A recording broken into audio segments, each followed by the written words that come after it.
What's going on, everybody? Welcome into Blazers Uprise Live. Today we actually have quite a bit to talk about for it being a Monday in, I guess it's the middle of August now. It's August 9th. We got some Summer League action to talk about, and we also got some off-season stuff to talk about. Nothing's really happened, but still speculation that we will touch upon, and that is what our show is going to be for today. Hope all of you are having a good day. This is going to be a very interesting and I think a very fun show because got some Twitter things to talk about too. I guess everybody has stands, Eric. That's what I've discovered in the past day. You're not buying this latest stand ship? Oh my goodness, dude. I like, at least Melo is like worthy of having at least one stan. I didn't think that we were going to get stands for the guy where, I mean, it's in the title. So yeah, we'll talk about Mr. Antonio Blakeney. Yeah, and we'll just take some questions maybe. I don't know. We're just kind of winging it as we always do. Eric, what's up, man? What's up? You get Vacation Eric tonight. Vacation Eric tonight. I'm going out of town Friday to Monday. Thursday, very likely streaming in a different house. Ooh. So I'm not moving or anything, but it's going to be super, super hot. So Thursday we'll have a live stream for you guys. And then Friday I'm going to the beach till Monday. I'll be back Monday night for sure for that stream. And hopefully we have something fun to talk about, but I don't know. I'm not really counting on it. We'll get into things. What's going on, Maybe chat? A Blazer championship in Summer League. Yeah, Blazers. I mean, that'd be pretty dope. For the fifth game, might do a play-by-play, but like Eric's out of town. I'm going out of town this weekend. There's a game this weekend. That's why it's like, you know what, we put in a lot of work for the off season. That's why I didn't really do any play-by-play or like post-game streams for Summer League games. Because I mean, if we had like if we were Detroit Pistons fans, I'd probably be doing like play-by-play or post-game streams for them because they got Cade and they got some like regular players on the roster. But I mean, what, you guys really want me to sit here and talk about Emmanuel Mudiay and Antonio Blakeney and all these guys at length? I mean, well, I guess that's what we're gonna do tonight. But I mean, don't need to do that every single game, I feel like. So yeah. I had multiple people ask about that. Just enjoy in August and September. That is the plan. And football's almost here, so that's cool. Yeah.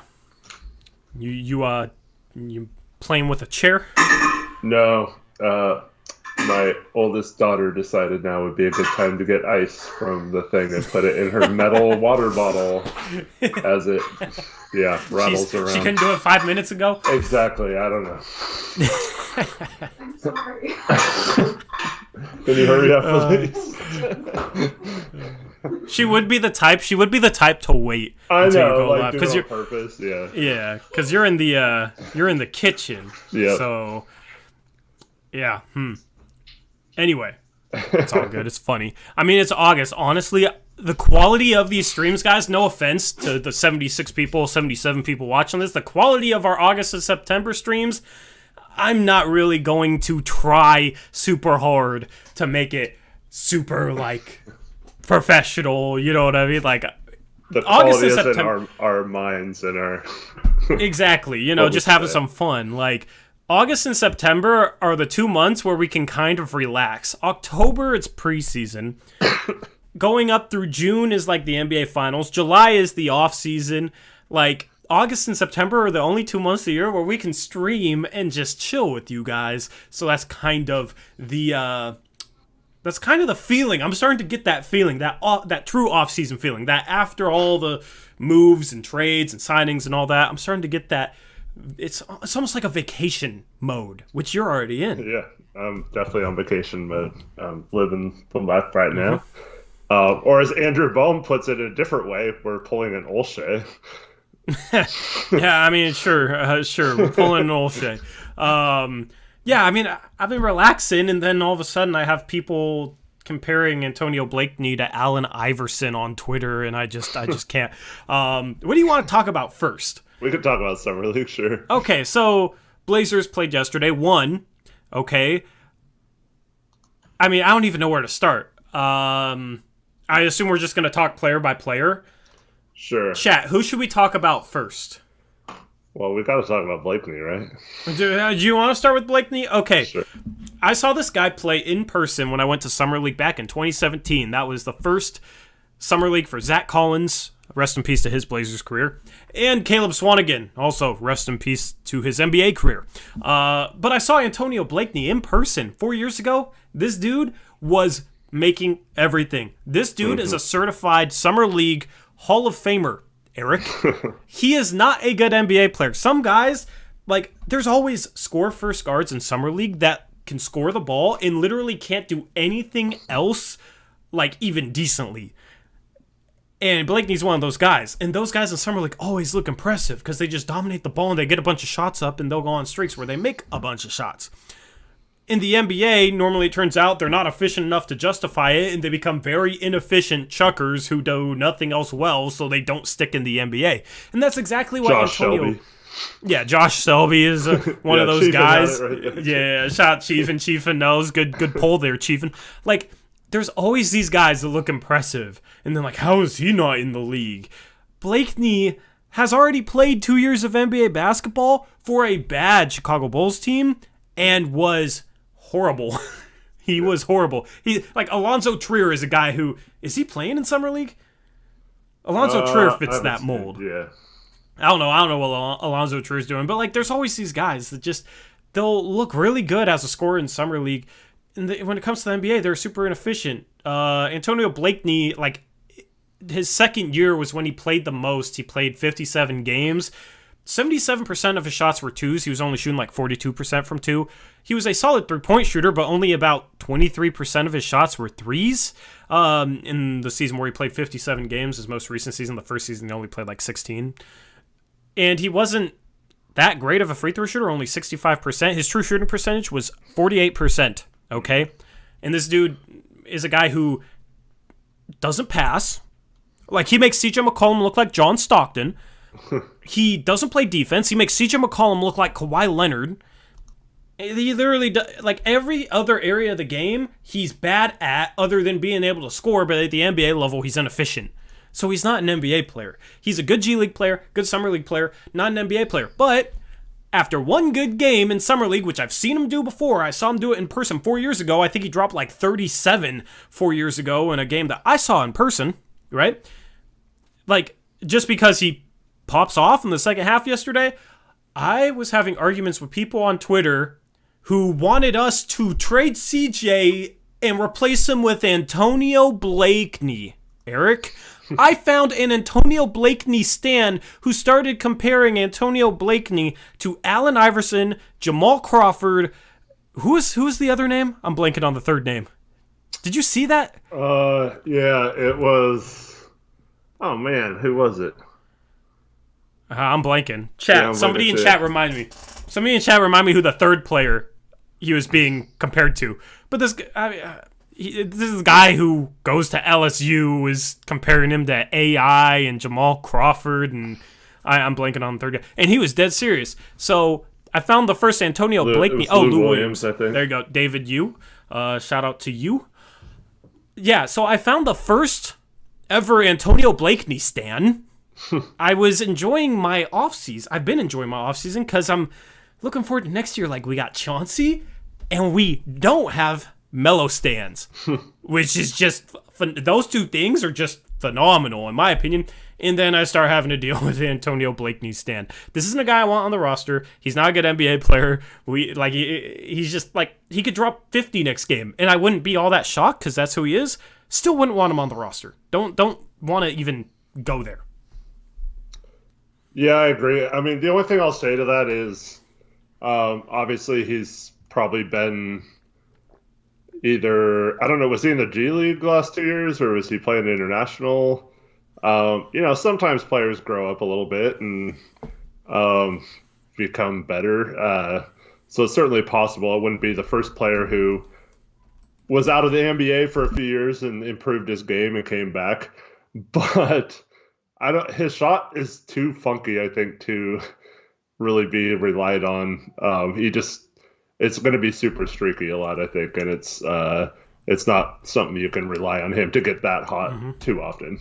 Yeah, and I was telling people don't overreact to one summer league game because this is what he's done before and he wasn't a good NBA player. And then because I reiterated what I said before summer league, where Torrey Smith, that's not true. But I was saying this during the draft that Toronto made a mistake by drafting Scotty Barnes over Jalen Suggs, and then Jalen Suggs today 3 for 6 from the 3-point line. And part of the reason it was rumored that they passed on him was because he wasn't hitting threes in workouts. And I said at the time, he's a game shooter. It's an absolute mistake to pass on him because he wasn't knocking down threes in workouts. And that's not just based on one game, but he's 3 for 6 tonight. Like, I'm not basing that reaction to the draft pick off of this summer league game, right? But everybody, there's a bunch of people out there who probably had never heard of Antonio Blakeney before yesterday, now saying he deserves to be on the roster. That is what I mean by overreacting to one summer league game.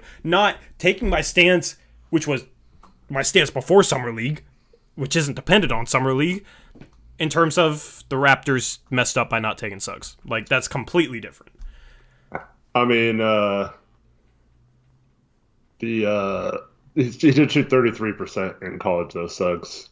So I don't know. Yeah, I mean, he call him a game shooter quite yet, but like he hit shots in big moments. Yeah. He was like street, but like it was sort of a situation where he didn't need to shoot. He could get downhill whenever he wants. He had a bunch of good teammates. It was sort of a situation where it was like the dude wasn't really hunting his 3-point shot, and you could tell like he didn't really have a rhythm with that. But if he saw one go in, most times he'd hit another one right after that. Like when he was shooting with confidence, the dude was knocking down shots. Against Iowa last year in college, the dude was hitting like Dame-esque step backs and whatnot, man. Like, and I tried really hard not to be biased towards Gonzaga. I didn't have him top 3, right? I debated putting Kai Jones over him. By the way, we got to talk about that dunk in a second. But, I mean, I don't know. I'm not biased. I had Corey Kispert lower on my board than most people. You know what I mean? So when people come in and say that and say stuff like, quit hating, Torrey doesn't like anyone unless they go to Gonzaga, like, it's just ridiculous. Anyway, yeah, sorry, I'm kind of rambling. Yeah, that's yeah, I just, like you mentioned, Blakeney hasn't really done much other than shoot the ball and be kind of a ball hog-ish type player. So over these next few games, if he does want a roster spot, that's what I would be looking at. Not just, we know he can get hot and score like he did and do that, but can you do other things to help your team win if your shot's not falling? And if you can't, the answer to him, whether he should have a roster spot, should be no. If he just shows a little bit of using, I mean, we talk about this with CJ all the time, like, he could be a phenomenal passer if he wanted to, if he used his dribbling skills to pass instead of look for his own shot. So if Blakeney starts to do that and is looking to pass on some of those step back shots that you were talking about, then absolutely maybe give him a look and see if he can continue developing some of those skills. But as of right now, I'd say no unless he actually shows something in some other area. Yeah, exactly. Yes, Timmy's still at Gonzaga, Hall Cooper. We'll talk about offseason, like later on we'll talk about Whiteside, Oubre, Millsap, Batum all turning down Portland, which isn't necessarily like, I don't know. We'll get into why the media is over dramatizing that, because they are, like they usually do with pretty much everything this offseason. We will touch on that in a little bit, but I mean, yeah, Antonio Blakeney just not interested in having him on this team.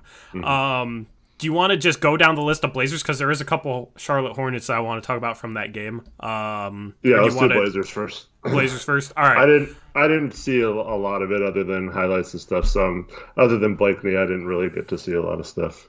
The next guy I want to talk about is probably the most negative. I know who you're gonna say. Can I guess? Oh yeah, you said it. Yeah, you already know. I mean, yeah. I tweeted about it. Yeah, bro. Okay, I don't know. Like, I'm trying not to overreact to one summer league game, because I told you guys not to. Yeah. But it's just like, I wanted to see the dude, like, improve his jump shot form. Because I don't think his form is that good. He shoots the ball on the other side of his head. He splits his legs a lot of times. Like, I don't know. Like, I don't like the way he shoots the ball, and I was hoping to see some improvement there. Shot form looks exactly the same. He gets a wide open three, Eric. I don't know if you saw this. Dude gets a wide open three and air balls. But, like, it wasn't like an air ball where it almost hit the... Like, the dude missed... Like, it was such a terrible miss. And I know it's just one shot, and he did make another three. Too, yeah. But it's just, like...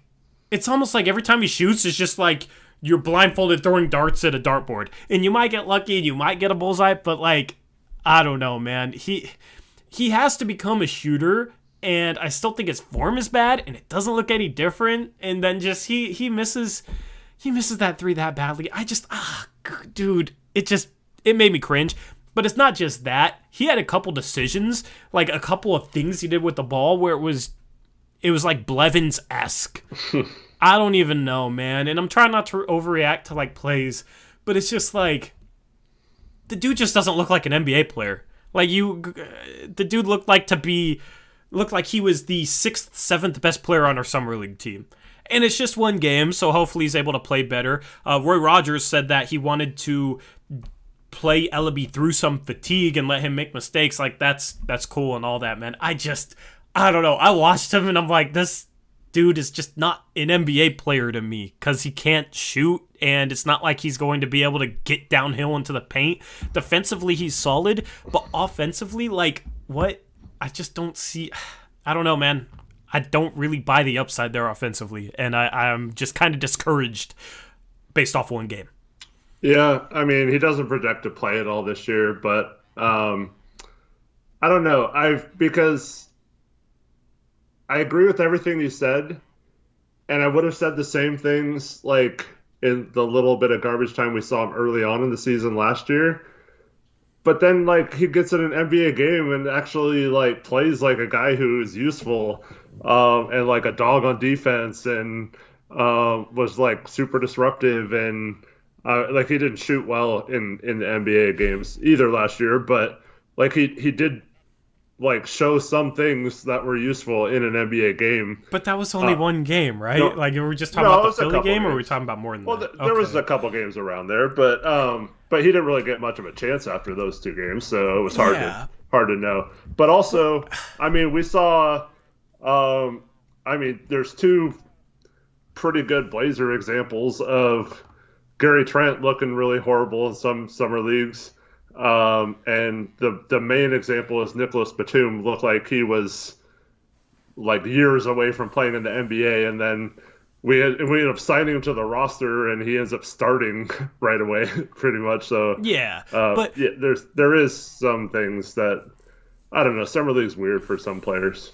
Yeah, but like Batum, that was his first. That was before his rookie years, so he was like fresh on the scene. This is like CJ Elleby going into year 2. I know it's his first summer league because we didn't have it last year, but it's him going into year 2. And Batum's also like 6'8". Like, if Elleby was 6'8", okay. Right. He's 6'5". I know he's listed as 6'6", but maybe his hair is doing him some favors. I don't know, man. But I don't know. My thing is, like, I don't see him becoming such a lockdown defender that, like, he can just, like, make his way in the NBA off of that.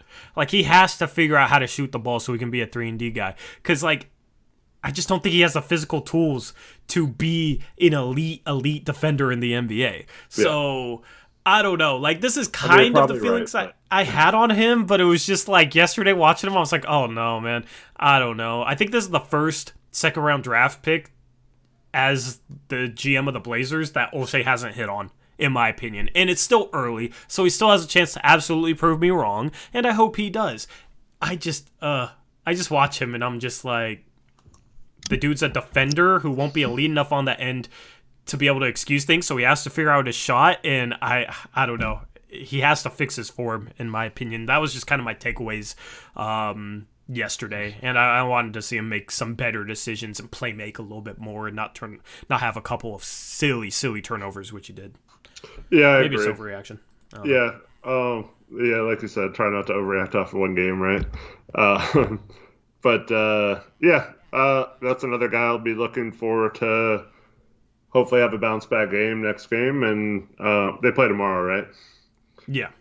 And Okay.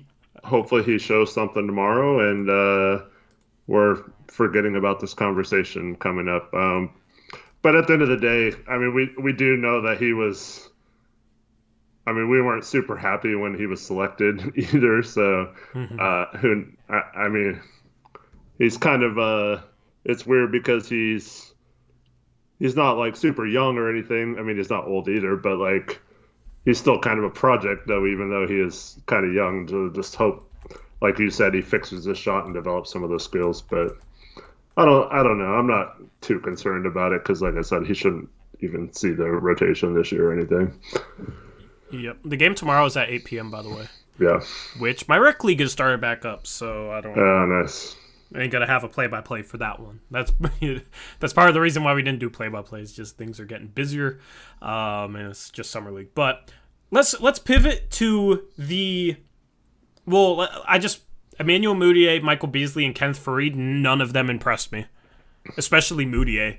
People are like, "Oh, Mudiay could be the third guard, and it's just one game." And I still think he is talented enough to have a spot in the league. So, like, I'm, not saying we shouldn't pick him up as a third point guard or whatever, our third string point guard. But the dude looked a little chunky.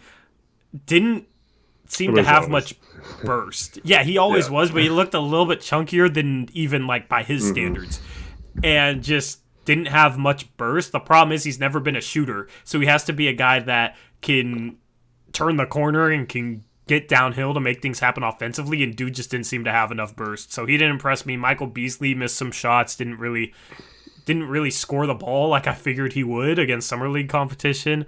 Definitely looked to have lost a step with him. And then Kenneth Faried is just a guy who's like a garbage man. He's not going to do too much offensively and didn't really make much of an impact. See, this is what bothers me.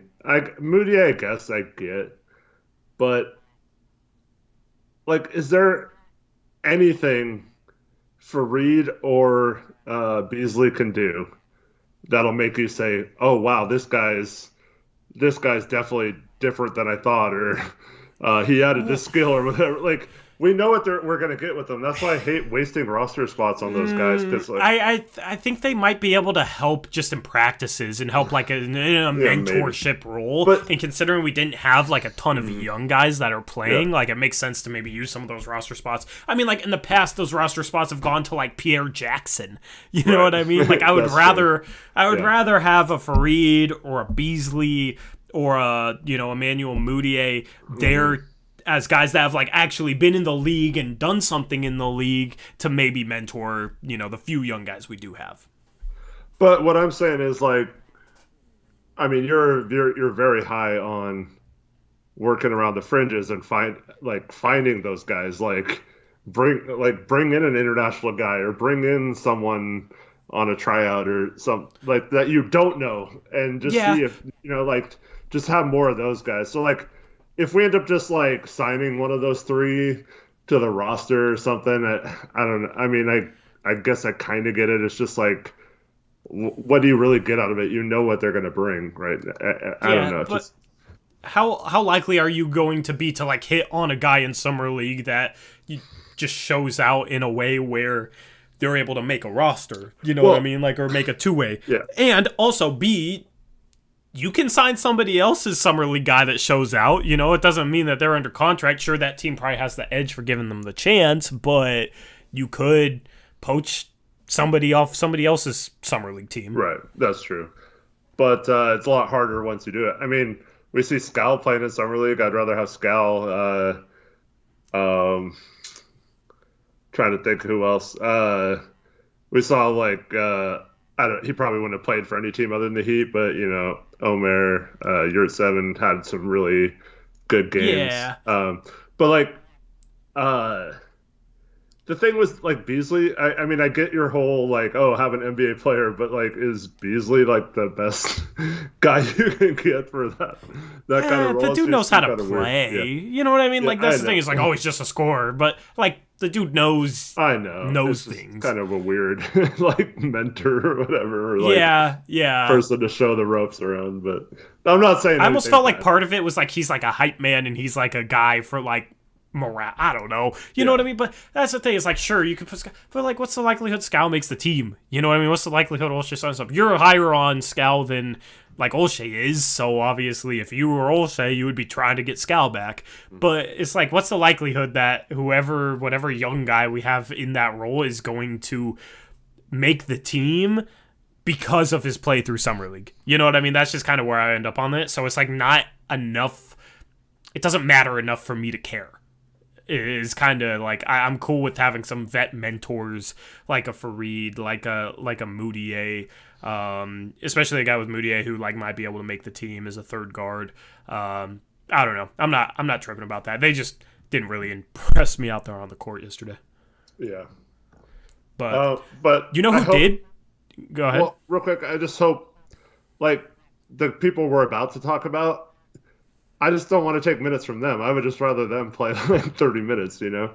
And that's part of the reason why it's a little frustrating. So hopefully, as the Summer League goes on, those three veterans play less, and some of the guys, including the two people where I think we're about to talk about, play more, just so we can see what they have exactly. The next guy I was going to talk about is not somebody you were okay, not one of the two. The next guy I wanted to talk about, since we're talking about like guys that are, a little bit older, is actually a guy that really impressed me, and that is George King.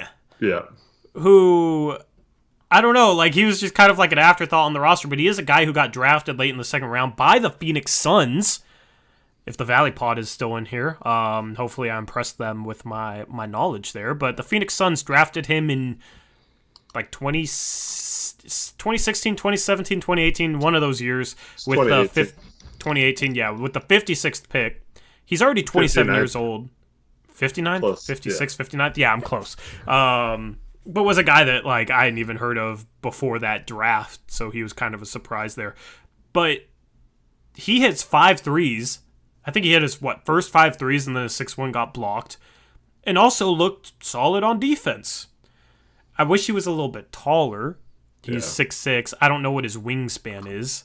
But for a guy who was like thought to be an afterthought, as like a small forward to come out and hit 5 threes, and he was pressuring James Bouknight full court, and a little bit of the time he got blown by. Some of the times he was able to keep James Bouknight in front of him. Mm-hmm. I thought he looked good, and it's a guy that I'm going to be continuing to watch, because out of him and those other 3 veterans we just talked about, I think, at least if I'm Olshey, if I had to pick one of those guys to be on my team just based off yesterday's game, I would probably pick George King. Problem is, it's just one game. He could come out next game and shoot 0 for 6, and Moutier could look great, and then I'd be saying Emmanuel Moutier, so you can't just make decisions based off of one game, but like, George King impressed me, just as a guy who was knocking down threes and playing some defense. So he was the only guy that wasn't like a young guy that impressed me. Mm-hmm. And for those that are saying he's 40, he's 27. He's 27. I heard about Chauncey's interview, Shervin, but didn't. I heard like quotes, but do you have any thoughts on George King? I saw him knocking down the threes. I mean, if he can do that consistently, that'd be a good player to have. But we already talked about Antonio Blakeney. Chat. Yeah. Let's talk about who I think you want to talk about. Who were you more impressed by between our 2 rookies? Well, like I said, I only saw highlights, and they both seem to have a couple highlight plays.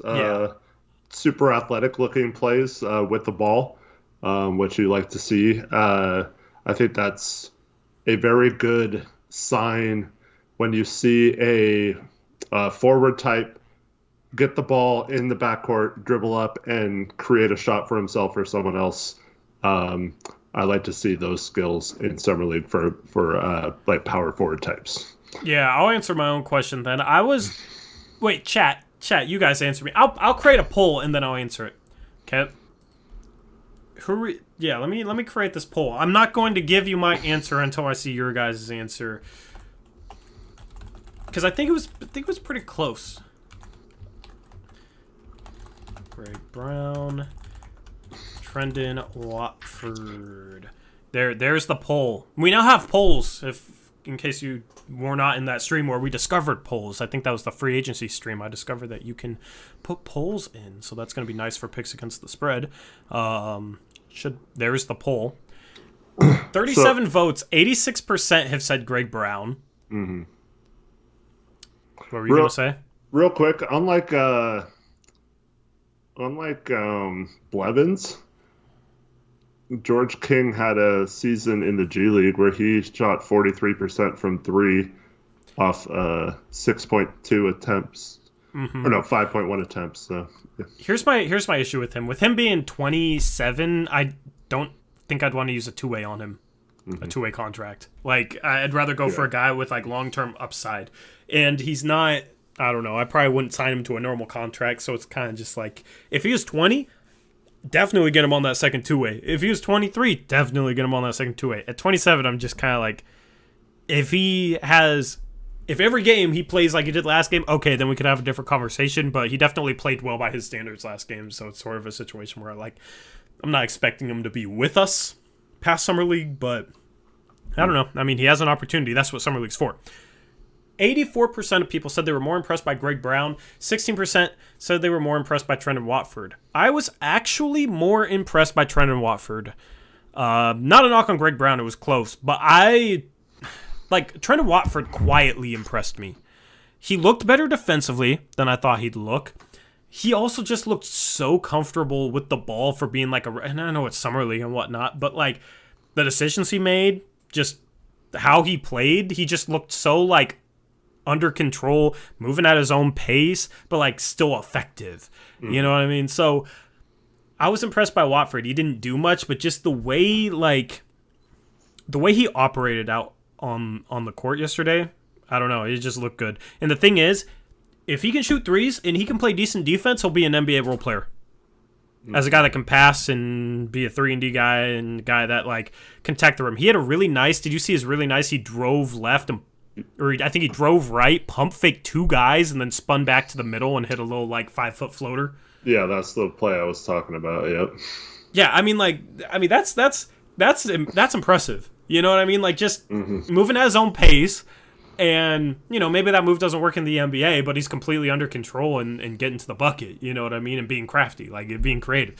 That's the type of stuff I'm looking for from him. Is he able to be able to get to spots against a higher level of competition than he faced in college? Is he able to knock down threes, and is he able to play defense? Now, he didn't shoot a 3, but defensively I thought he looked solid, and he was able to get to some spots. Only finished with 4 points, didn't really shoot much, but just the way he looked, he just looked comfortable. He looked like he fit in out there on the court, much more so than a guy like a CJ Elleby did. So right. I was impressed by Watford. Yeah, and this is what I was saying earlier. With those veterans, I'd almost rather lose than have Greg Brown and Watford play all those minutes and get those shots versus Antonio Blakeney, Yeah. I get why they gave him the ball and he shot so much, but I want to see more of it. Keep driving, keep showing your bag. Let's see what you got. And we heard there were some Jeremy Grant comparisons to Greg Brown. But with Trendon Watford, he's always been a guy who's been able to put the ball on the floor a little bit as a power forward and kind of get to the basket. So I don't know. Those guys, he seems kind of crafty with it. So yeah. I think those kind of guys, we saw this with Zach Collins too. Whenever he had just a clean post up, he had that little up and under and little moves, and he almost always got a lay-in out of it. It was when he decided to shoot a fadeaway or not have a good move to the basket. So those spin moves and stuff, I think you can use no matter what if you're comfortable with them. Yeah, somebody, I forget who, compared him to a young Boris Diaw, which is interesting. I like a Boris Diaw comparison right. for Trendon Watford.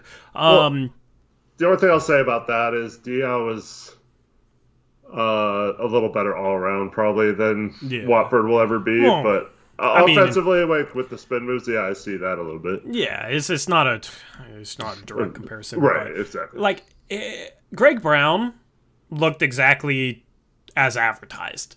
Athletic, okay, out of control, and can knock down the occasional three. All three of those things he displayed. All three of those things.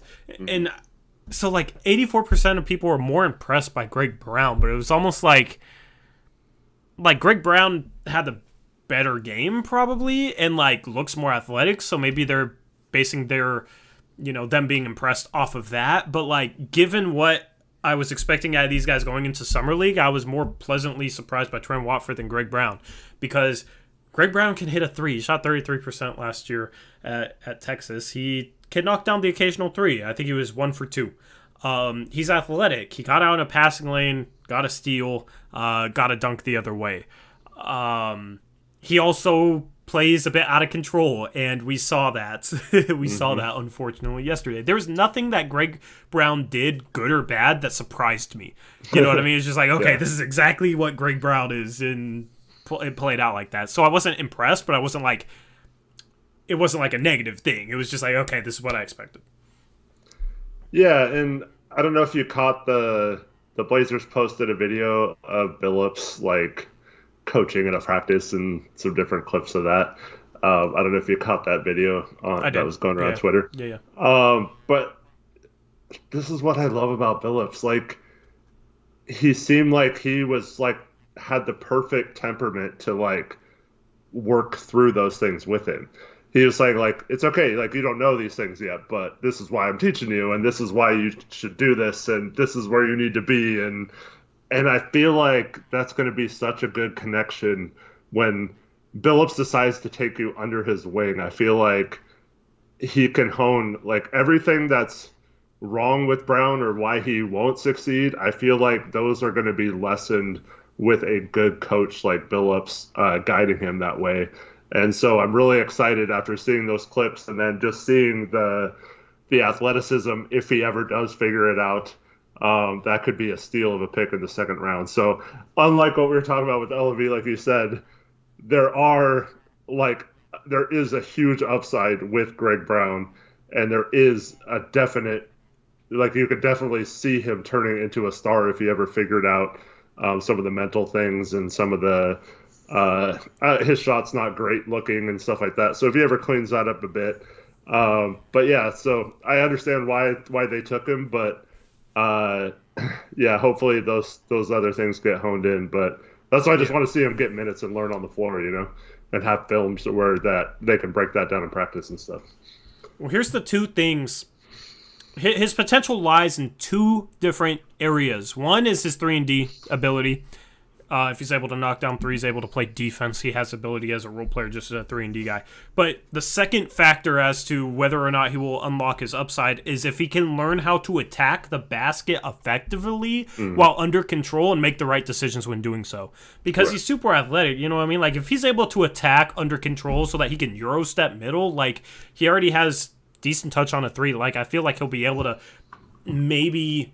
Like, he's a far ways off, but, like, he might be able to be a guy that can attack and be creative with, a Euro step, an up and under, a little step back fadeaway, whatnot, because he's agile, he's coordinated, he's athletic. So, like, the physical tools are all there. The problem is he just puts his head down and just goes. It doesn't see anything and will barrel into guys. So that's, like, if he can become a good enough three-point shooter, a good defensive player, which I think he has the potential to be, because he seems like he's quick-footed, even at the 4, and he's athletic.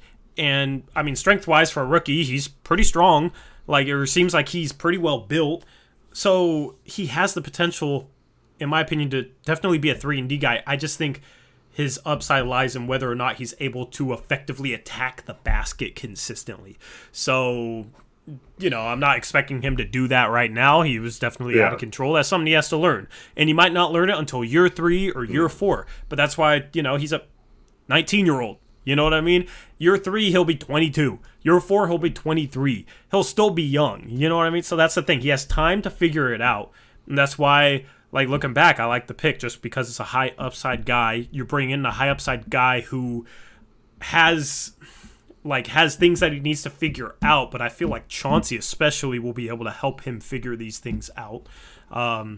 That's why I like the pick. You know, I mean, I wanted Joel Ayayi at the time, Eric, but I like looking back, like, yeah, I'd rather have Greg Brown. I'd just rather have an upside guy because at some point we're going to need to hit on some picks with upside. Hopefully Simons is a hit long term, still to be decided. Hopefully Nas is a hit long term, still to be decided. Greg Brown, I think, fits in that, but I'm more confident. I'm more confident in Greg Brown going into his rookie year, like in terms of his long term development, than I was with Anthony Simons because I'm more confident A, in the coaching staff, and B, I'm even more confident in Greg Brown's physical tools than I was with Simons. So, so I like the pick, and I'm encouraged I'm encouraged long term on him. It's just where yesterday it wasn't a situation where, you know, he really showed me anything unexpectedly. Yeah. Well, first of all, Ayayi can he's on my crap list right now because he apparently turned down several teams or told teams not to draft him starting in the 40s, and don't hate on my guy, bro. Just to go to the Lakers of all teams. Yeah, don't hate on my guy. Just kidding. I know, I'm just joking. But anyways, so this is, in my opinion, this is why you take the guy with the highest upside when you draft picks, is because you never know if you can hit on him, right? And we just talked about CJ Elleby. Like, if CJ Elleby ever develops into a good player, it's probably at best like an 8th or 9th man, right? Mm-hmm. Whereas Greg Brown, you got him with almost the same pick, and we're talking about a guy who could be a top 10 pick in a redraft 10 years from now, right? Or maybe even top 5 if it goes like perfectly. I'm not going to go that far. But I'm just saying, like, he does have the talent to be there, whereas CJ Elleby, even if he maximized every bit of his potential, he would never get to that point, right? You're talking about maybe sneaking into the first round, like late first, because no one else panned out, you know? So, this is why, like, I was kind of, Shervin keeps bringing this guy up, but like Jay Scrubb, right? Didn't do much his first year, didn't really play at all. Like, this is why I would have rather taken him over CJ Elleby last year, is because you just go for the highest upside, and maybe you hit on someone and you get something in the second round that you wouldn't have ever had, and then all these people are like, oh, how could you trade a future second all the time? It's so stupid, and then you can shut all those people up. But I think Brown, I mean, even if he doesn't pan out, I still would applaud the pick and just the risk of going for a guy with the highest upside. I like that mindset out of Olshey. Even with his job on the line and stuff like that, he still goes for the best long-term prospect, and I applaud him for having the guts to do that, I guess. Yep. We pretty much touched on everybody on the Blazers side of things. Kobe Simmons played 19 minutes, isn't really noteworthy. Milton Doyle missed 2 threes, like, off the backboard. Like, I would have been closer to him. Yeah, the dude looked bad. Hornets side of things, James Bouknight, you saw some of the potential scoring package with him. Kai Jones had probably what's going to go down as the dunk of Summer League. I mean, I don't know. Like, you look at his statistically, it was a minus 20, 4 for 10, but 0 for 3 from 3. But, I mean, I don't know. You see the upside with him, and that dunk got me out of my... Didn't necessarily get me out of my seat, you know. Figuratively, it got me out of my seat, man. That was impressive. And then you got LiAngelo Ball, Eric. LiAngelo has 16 points in 16 minutes because on most possessions, the Blazers didn't even want to guard him. The dude can shoot. Problem is, the dude can't do anything except shoot. He shot the ball well. 5 for 8 from 3. So, good for him. Maybe he can become an Antonio Blakeney one day. You still think he could beat him one-on-one? Yes, absolutely. All right. Absolutely. 1000%. But yeah, I don't know. The fans were getting annoying. We want Jello. Like every second he was on the bench, they were chanting, "We want Jello." Like, I don't know. I get it, but Carson Dunn says his buddy got a pick with LeVar. That's funny. I'm so glad. That'd be a fun picture to have. I'm so glad, like, all the attention LeVar's gotten is just gone now. I hated how much attention just was paid. Like, I did not care. Let's touch on some other Summer League action. Yesterday, Obi Toppin looked good. Was only 2 for 10 from 3, but was 10 for 21 from the field, 24 points, 8 rebounds. So, our guy, Obi Toppin. Jericho Sims was 6 for 6 in 22 minutes. Almost hit his eye on the... Yeah, almost hit his eye on the rim again. Scotty Barnes, like every rookie, every like top tier rookie has looked good in Summer League so far. Scotty Barnes has. Jalen Suggs, 24 points today. I don't know. I'm looking for other. Caleb Agata had 21 points. I didn't see. He had 12 points. He didn't have a super big game. Compared to like some other rookies. Sengun, 15 points, 15 rebounds, 3 assists. He looked good. Jalen Johnson had 20 and 10. Maladone had 15 points, 11 assists. But yeah, Caleb Agata, 21 points yesterday for the Nuggets. It'll be interesting to see if he ends up on an NBA team. I think he'll at least end up on a two-way. And then today, quickly, 32. Trey Murphy looked good today, 26 points. Was 6 for 9 from 3. I love that pick for New Orleans, especially being able to trade down from 10 to 17 and still get a guy who I had as a lotto caliber player. Your guy Ethan Thompson was 3 for 5 from 3 today. I saw that as well. Yeah. Patrick Williams looked bad, 6 for 20 from the field. I'm just kind of scanning box scores here. Rump was in here saying former Blazer or future Blazer Tyrese Maxey looked good today, which I don't buy that. But Tyrese Maxey was 3 for 6 from 3 today. He was looking comfortable shooting the ball. Desmond Bane, 32 points. Jamias Ramsey, one of my draft sleepers from last year, 22 points. Nuora might be a rotation player next year for Milwaukee. He looked good for Nigeria. He had 30 points today. And then the Suns and Jazz, the final score was 63 to 57, which is disgusting. Yeah, that's the Summer League action so far. Nice. And then tomorrow we play the Clippers, who will have... They have Jay Scrubb. Jay Scrubb? Jay Scrubb for CJ Elleby. We get to have that matchup. Who else do they have? Let me find a box score from theirs. Have they even played a game yet? Did they play today? Yeah, they played today. Jay Scrubb had 24 points, 10 rebounds today, so looking better than CJ Elleby. They also have BJ Boston, Jason Preston, Keon Johnson. So those are some interesting guys. Mm-hmm. Yeah, it should be a fun game.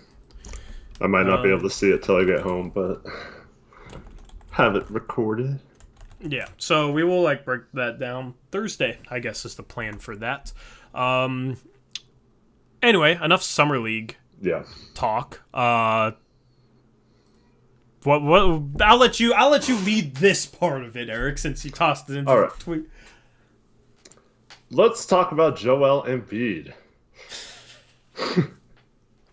So let's talk about what exactly? Well, okay, so just there's the super. I mean, it's two Blazer people started some rumor on Reddit that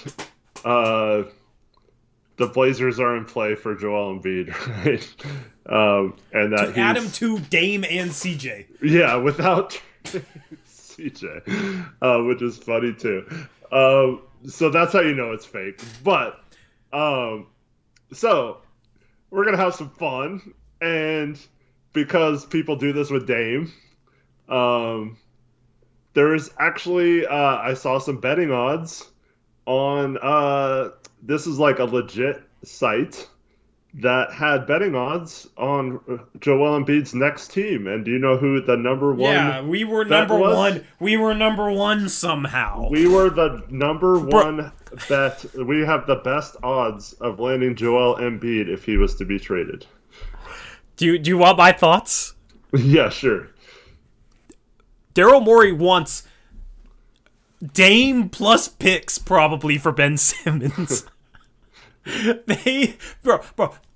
Daryl Morey values Ben Simmons so insanely high.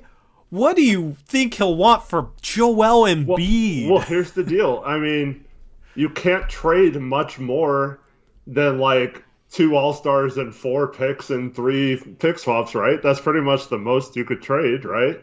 So he can't really ask for more than what he's asking for Ben Simmons, right? So if he'll ask for Dame full stop. Yeah.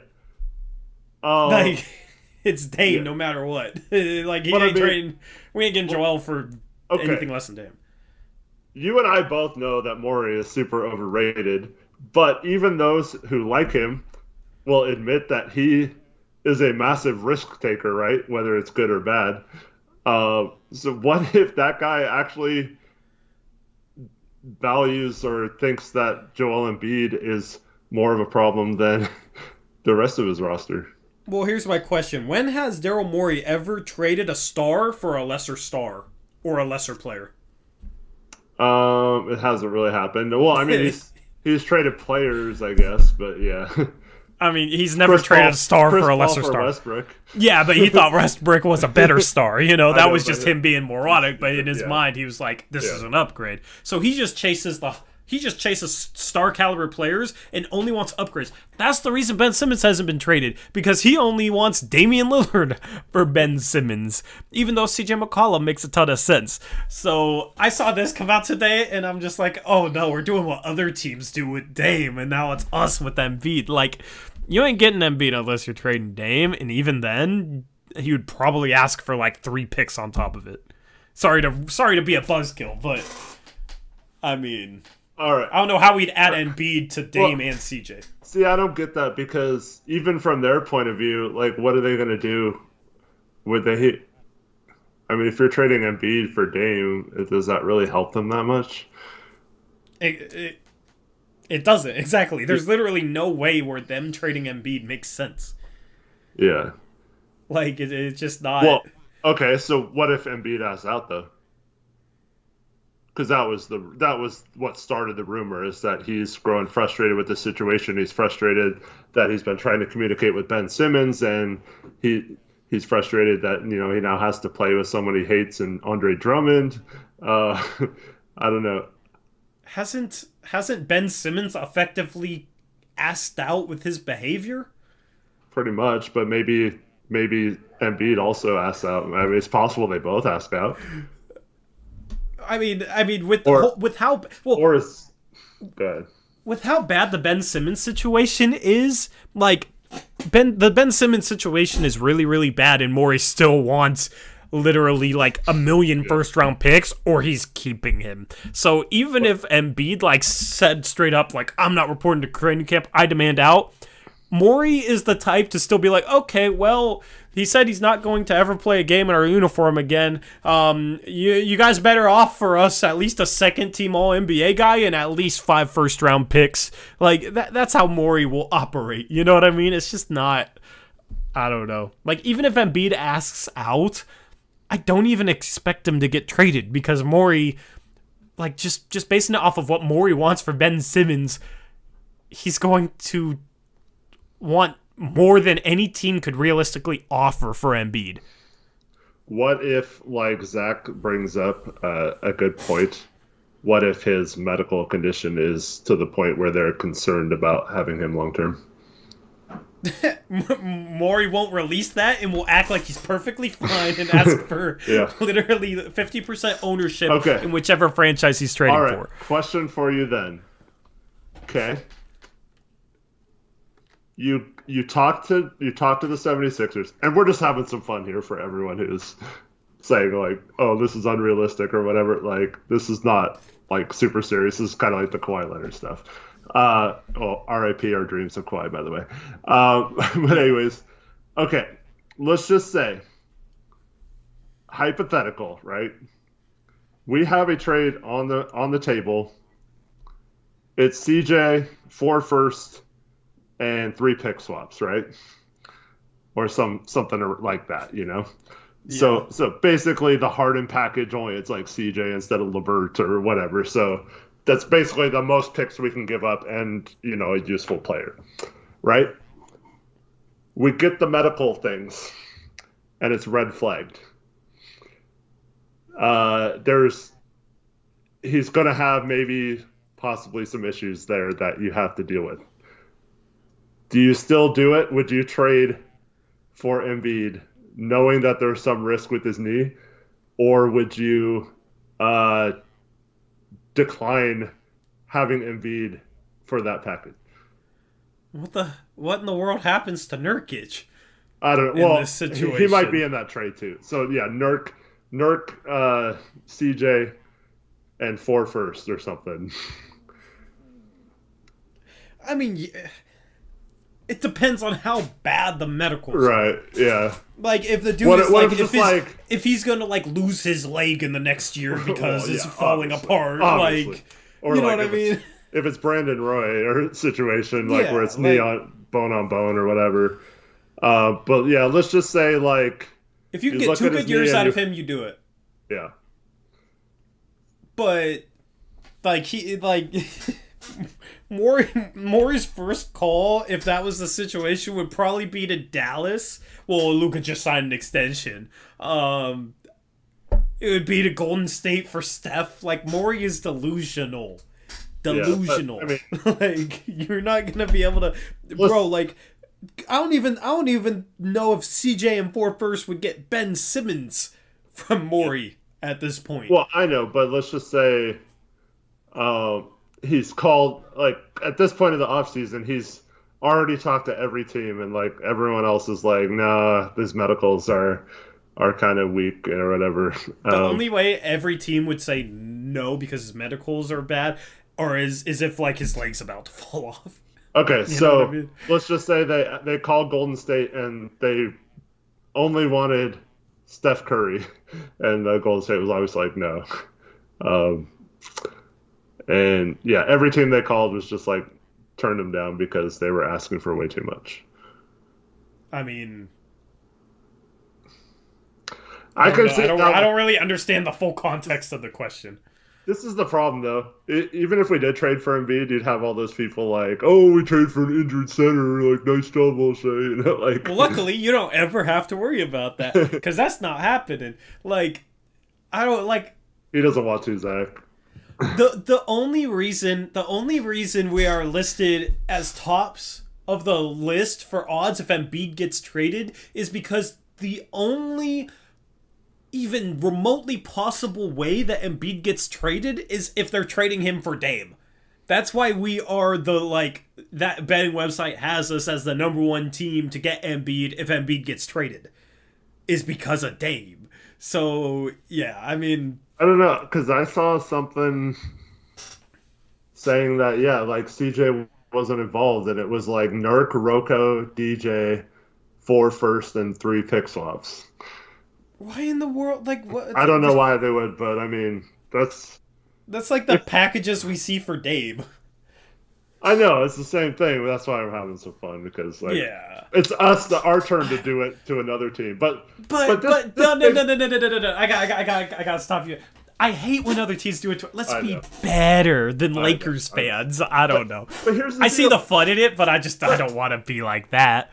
But honestly, though, like, all these teams are like, oh, Portland sucks. They need to trade Dame or whatever. Why can't we be the team to bring in someone that, like, a star and just give up everything, like the Harden package for him? Well, the answer might be because of who our GM is. Yeah. I don't know.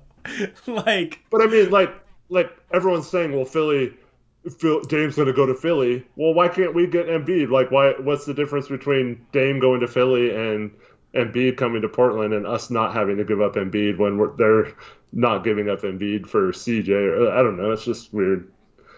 I don't know, because they were the 1 seed last year. Because like hypothetically, they should be a But contender.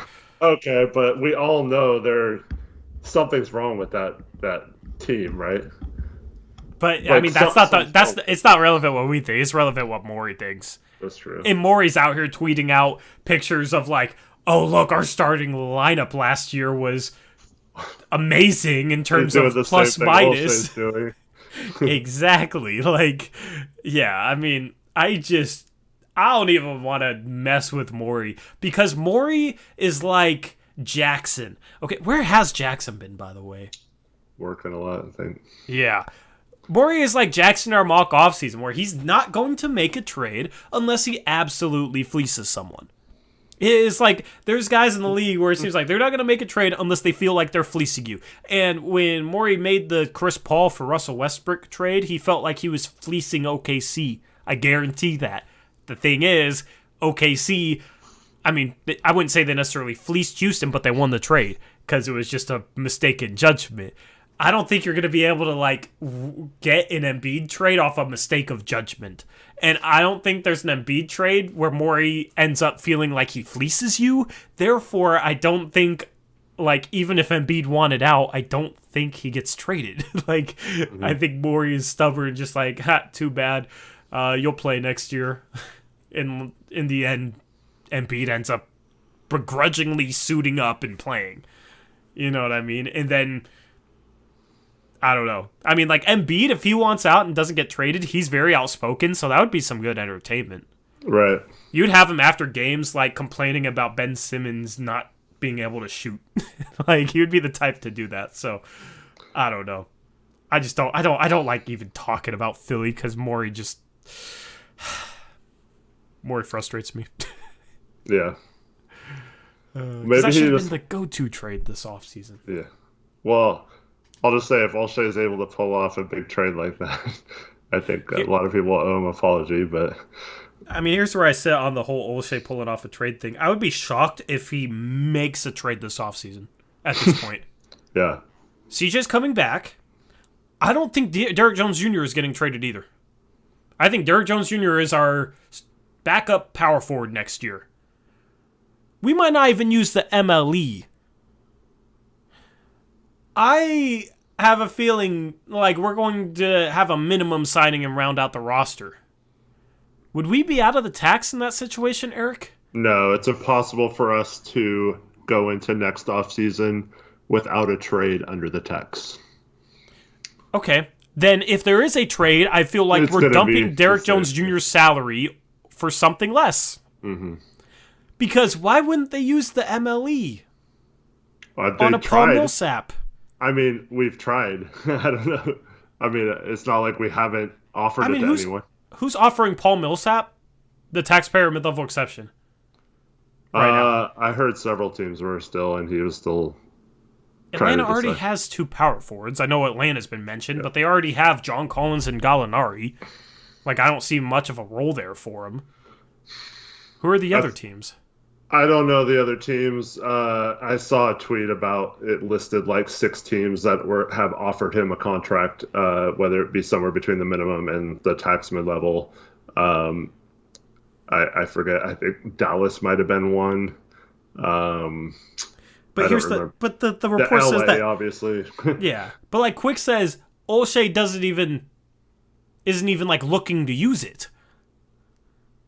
Which, take that with a grain of salt and everything, but that's contradicted by the fact that we offered it to Oubre and he turned us down. Well, beyond Oubre. Well, no, the report was beyond like Oubre because that was after we had missed out on him. Like at that point, he's just like, I wasn't looking to use it. So, I mean,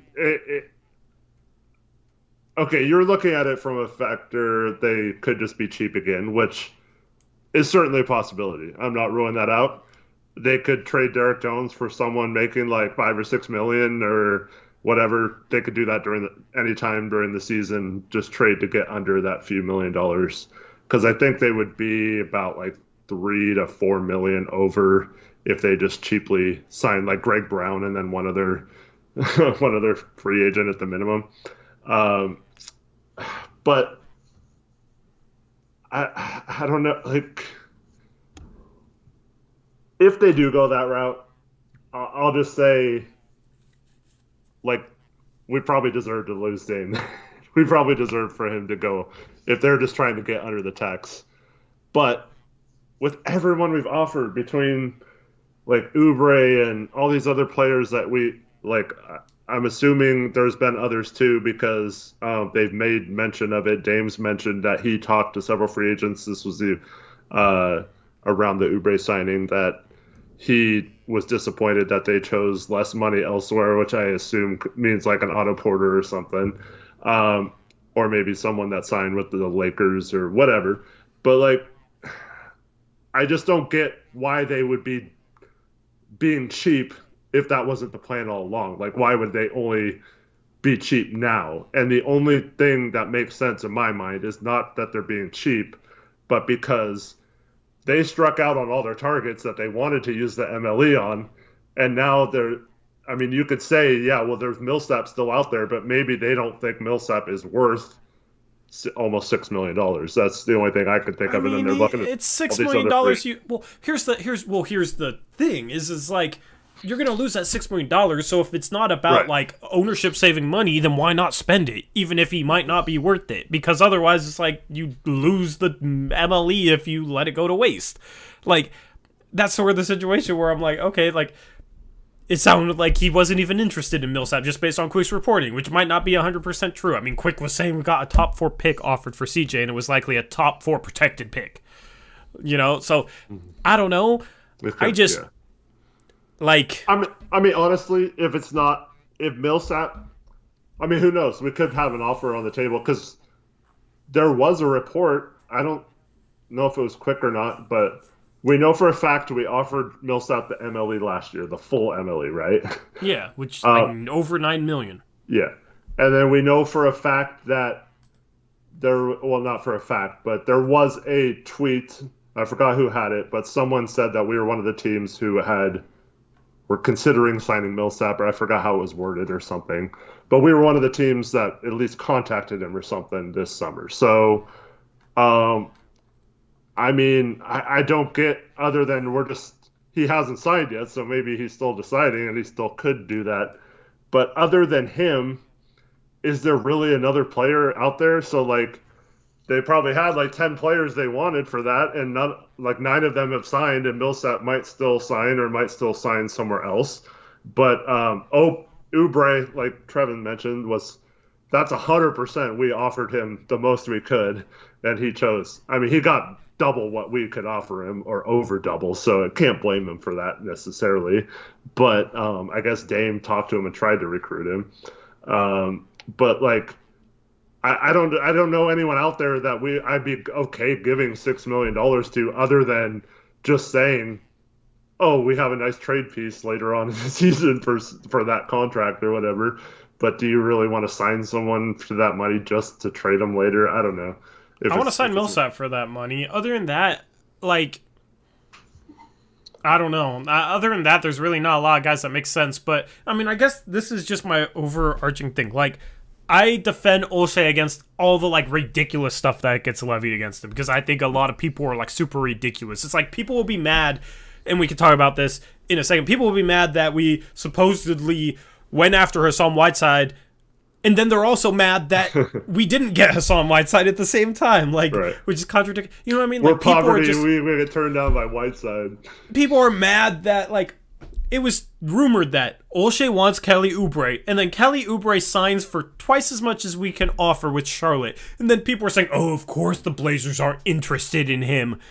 Like, it's stuff like that I defend him. Like, because there's a bunch of ridiculous complaints about him that are just not logical. But I don't trust him. Yeah. I don't trust him. Well, like, I'm not necessarily anti-Olshey, but I can't say that I trust him, especially after this offseason. I know a lot of our targets didn't get traded. It's just like, if there was a CJ trade on the table, would he have given up, like, fair value in a trade, or would he have tried to be like, okay, well, I'm not giving up anything more than CJ McCollum for Pascal Siakam?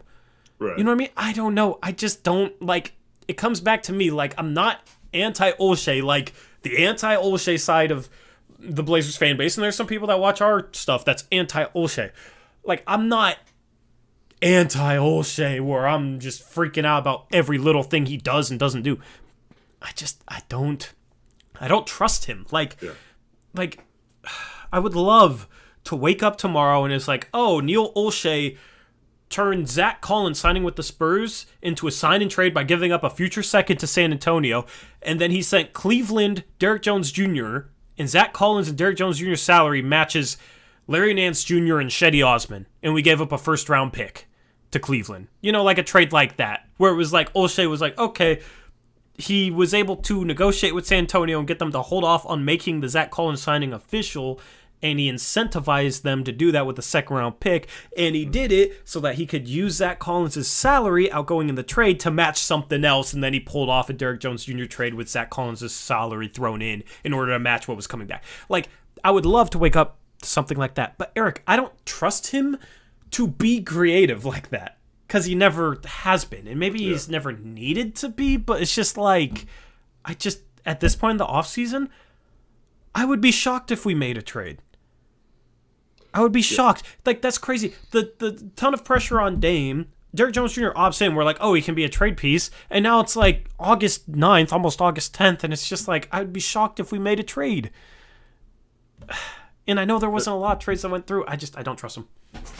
So, as Trevor Williams points out, this is what I was about to say, you're basically describing him as being like Morey, who is overvaluing his players and asking for a lot right now, and we'll see if he comes down on that. But like you said, I don't know if you trust him to come down. I don't trust him to value CJ correctly, but I also don't trust him to get the most value in a trade based off negotiating properly as well.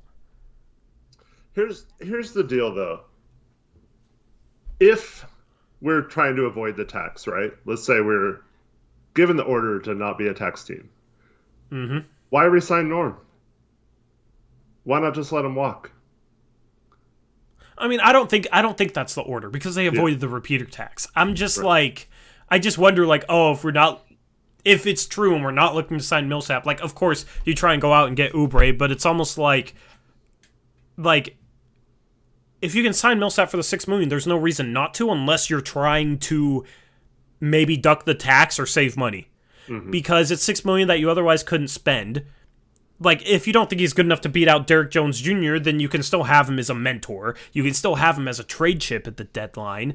I think he's better than Derrick Jones Jr., so I think he becomes our backup 4. He would also make Derrick Jones Jr. expendable via trade. Like, there's just no reason not to go after Paul Millsap. So if the quick report, how it sounds, is true, and they're like not even going after Paul Millsap with the taxpayer mid-level exception, I don't know what else that would say, other than they're trying to save money. Well, I mean, they could just have a different opinion on whether Millsap helps this team or not. Maybe they just don't value what he had a pretty bad season last year, and I mean, we don't know if that was. Yeah. I mean, if Olshey feels that way, I don't trust Olshey, because Millsap was not bad last year. Millsap's at this point is a better player than Derrick Jones Jr. I mean, I'm not debating that, but I'm just saying he was okay. It's not like I don't think if someone told me, okay, it's weird because this situation is different. This situation is like basically he's the only one left to offer the mid-level exception to, so that's why we're doing it. But if someone said that Olshey didn't really think Millsap was a tax mid-level exception type player anymore, I wouldn't necessarily have a huge issue with that. Even though I've said in the past I might disagree with that. I still think he can play some defense, and he does a lot of things well all around to make him a useful piece, probably even as he ages. But it's probably a situation where I'm fine with him if he says he doesn't like him for that price. I don't know. I'm not, because all it says to me is he only cares about the 3-point, like, not only cares about 3-point shooting, but he's only basing it off of 3-point shooting, because that's really the only area of the floor in which Paul Millsap declined. And last offseason, he's out slower, here. But I mean, it looks a little bit slower, but like really the only like super noticeable area in which Paul Millsap declined was his three-point shooting going from 43.5% to 34%. And it's like last offseason, Olshey was offering him reportedly the full mid-level exception for over $9 million. And then the only noticeable area he declines is his three-point shooting, and all of a sudden he goes from, being full mid-level exception worthy, $9 million a year, more than that, to not even worth $6 million a year in the taxpayer mid-level exception when he could easily bounce back three-point shooting wise. I don't like that. Well, I mean, we still don't know though. I mean, we're just talking. Yeah, I know. I'm just saying, like, if that's the case where he doesn't want him for the taxpayer mid-level exception, I'm not okay with that. Like, I'm not cool with that because that's what that says to me. I mean, it's possible we offered it to him and he was kind of... Oh, definitely. I'm just saying we better have offered it to him. Considering we wanted him last year in the only area where he's like noticeably kind of sure he's like a little bit slower, but not much. He can still defend decently, in my opinion. Like, he's still a smart vet, can still rebound a bit. Like, does a lot of things, nothing super, super well, but a lot of things solidly, and would be a great fit for our bench, would be a really, like, a solid backup four.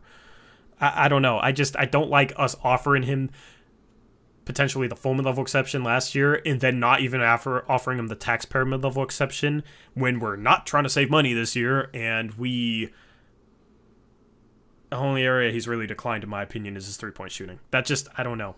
And that's kind of the worry I've had with Olshey in the past, is he, like, values... I mean, it's him and Stotts just love the three-point shot. And that's, like, the number one thing. Well... that ties in with the Phillips interview tonight, where he had a direct shot at Terry Stotts, saying it's not always about just shooting as many threes as possible, or getting... he doesn't like how the... I mean, he likes using the three-point shot as a weapon, but not as your only weapon. He likes to use it to set up other things and things like that, and I thought that was kind of funny, so... I don't think they're going quite towards... I mean, shooting is important. You need to have shooters. But I also think him at the mid-level exception would be... I don't think that would be the reason. It's just because he's not good three-point shooter one season in a weird year. Yeah, Torrey Smith, this is your final warning. Anybody who wishes for Dame to go to the Lakers or says Dame is going to the Lakers, permaban worthy, in my opinion, because you're just coming here to rile people up and be toxic with that, with him going specifically to the Lakers. So anybody saying Dame to the Lakers, any crap like that, permaban territory. So please don't. The other thing we haven't discussed, too, is if there is a trade or trades or whatever, I mean, it could change what we need. So right now, just looking at the roster, yes, we need a backup power forward. Probably need a third center, too, with how injury-prone our two big men have been so far. So I know you're saying you don't trust the trade thing, but... I mean, there could be a reason why they don't need a power forward right now, or why they haven't signed a power forward, or some of their targets have been small forwards, not power forwards. I don't know. Here's my thing, though, is like, why didn't it happen before now if it's going to happen? Like, there's been nothing for 4 days. But Torrey, you've always said this. Nothing's happened. None of those teams have traded their guys, and they're all trying to act like they're not going to trade them, when we all know that some of those teams are going to have to bend at some point. I don't think Simmons gets traded at this point. I don't think there's a big trade left this offseason. Dude, okay. I mean, it's August 10th tomorrow. How often is it where it's like, oh, this trade could have happened at any point in free agency, and there's been basically no worthwhile signings for days, and now all of a sudden, like 2 weeks into free agency, this trade gets pulled off? Like, maybe I'm just forgetting? You are, because the Kawhi Paul George was a week into free agency. Well, yeah, if it's waiting on Kawhi Leonard to sign, but we're not waiting on a Kawhi Leonard to sign. I'm pretty sure the Paul George to OKC and the or one of the Melo one. Those were one of those two was later in the offseason. I believe the Harden trade was right That was in the middle of the season. the OKC to Houston. I think that one was right before training camp that summer, if I believe. Yeah. Huh.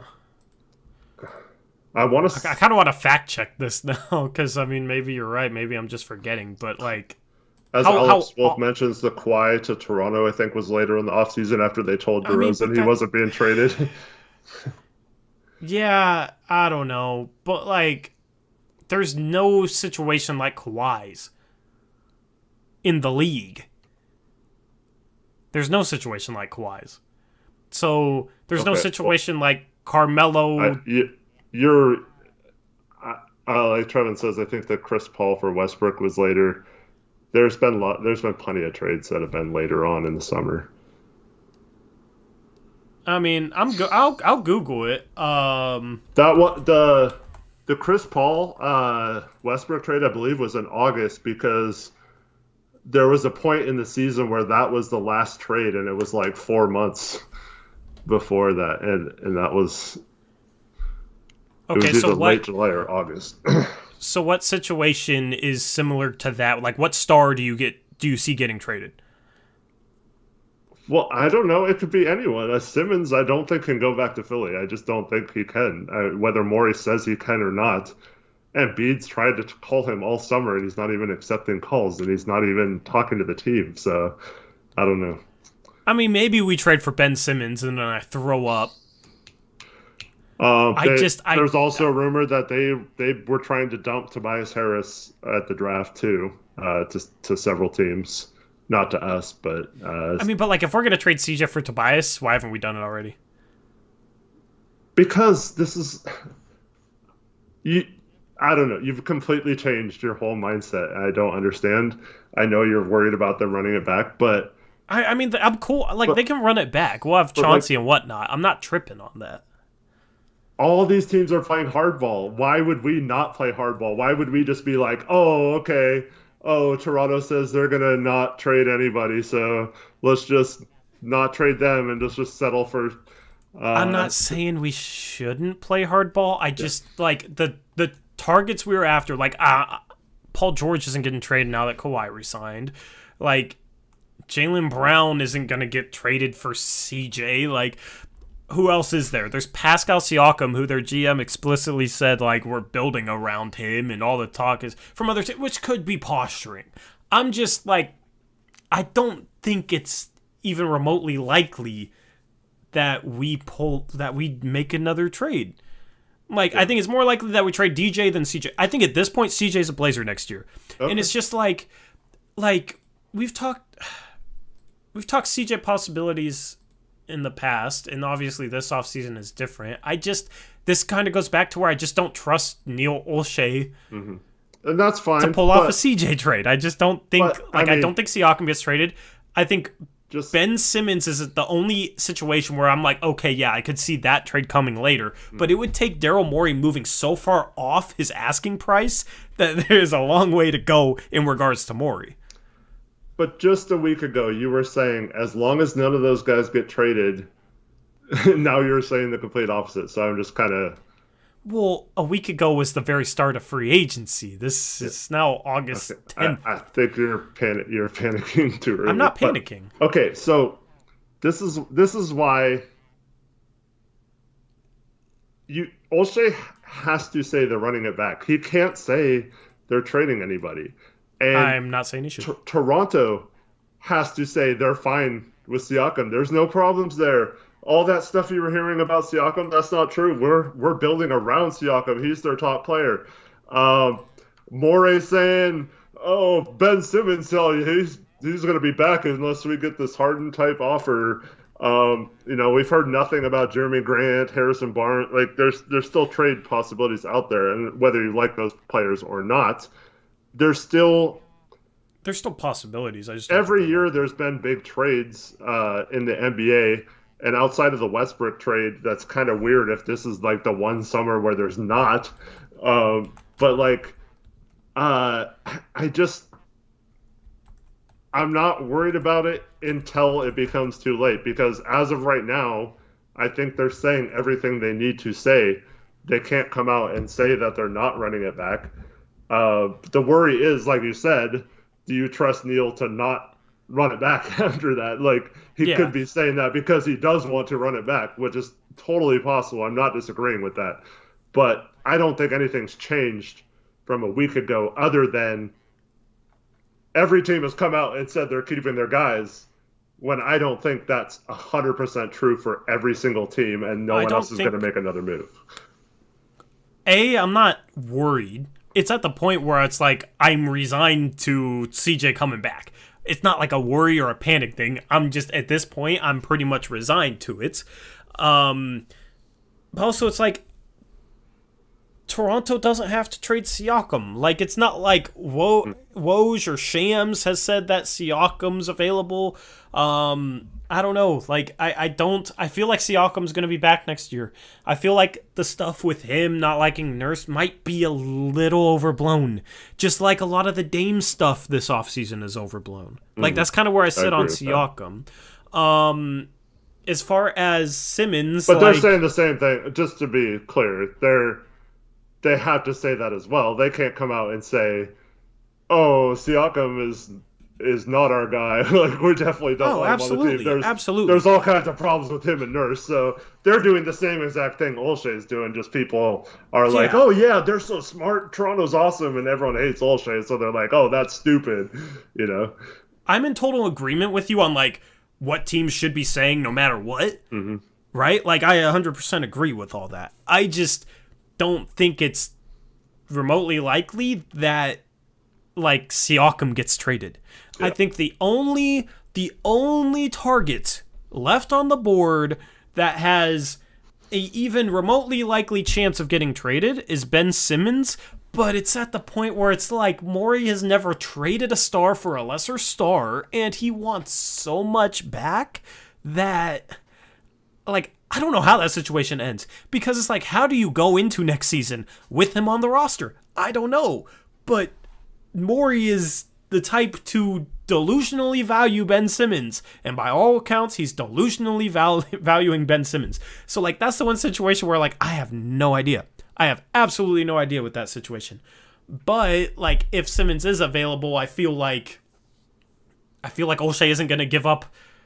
I feel like Olshey isn't going to give up the best trade package for him. You know what I mean? Like, and I feel like, I don't know. Like, I don't think it's likely that we end up with Simmons if he does get traded. It's possible, but I don't think it's likely. Okay, let's just say, because, I mean, whether Siakam's available or not, I mean, there's been multiple sources that have said there has been conversations between Portland and Toronto about Siakam, right? Yeah, I mean, like, Toronto, there's no reason for Toronto not to listen. Yeah, so... But it was also reported that they were, like, really far apart from any potential deal. The problem was that we overvalued CJ, right? Was apparently the issue, was that we valued CJ more than they were willing to give up, right? Who was saying that again? I think that was Jake L. Fisher, but that was the report by him, saying that Portland valued CJ more than Toronto did or was willing to give up for him, which probably means they were asking for a lot with CJ in addition to it, which backs up what you had heard around the draft time as well. So, but here's the deal. There's no reason to overpay right away, right? So, like, they're like, okay, we want CJ and Nurk and 2 firsts or whatever. And you're just like, oh, okay, we just want Siakam that bad. We're just going to give in.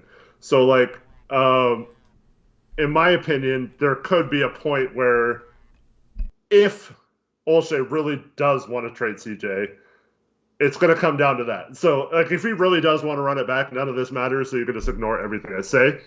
But if he is considering trading CJ, there could be a point where he realizes, I have to make this trade or I have to somewhat negotiate and give up a little less value than I was envisioning CJ was worth to make that trade happen. And so whether, like, we can go back to that where, like, I agree with you that it's hard to trust that Olshey will get to that point, but it is smart negotiating if he was doing that to not just accept a lowball offer for CJ and hope his value gets better at some point. And if not, then maybe you have to discuss taking the worst trade or a little less value. Well, here's my question then. If you had to pick one, do you think CJ is on the roster to start the season, or do you think he's traded by then? I mean, there's no other answer, I think, than to, at this point, just say that CJ is going to be on the team and be pleasantly surprised if he's not. Yeah, but, like, that's, like, we're not that far off then, you know what I mean? Because I don't think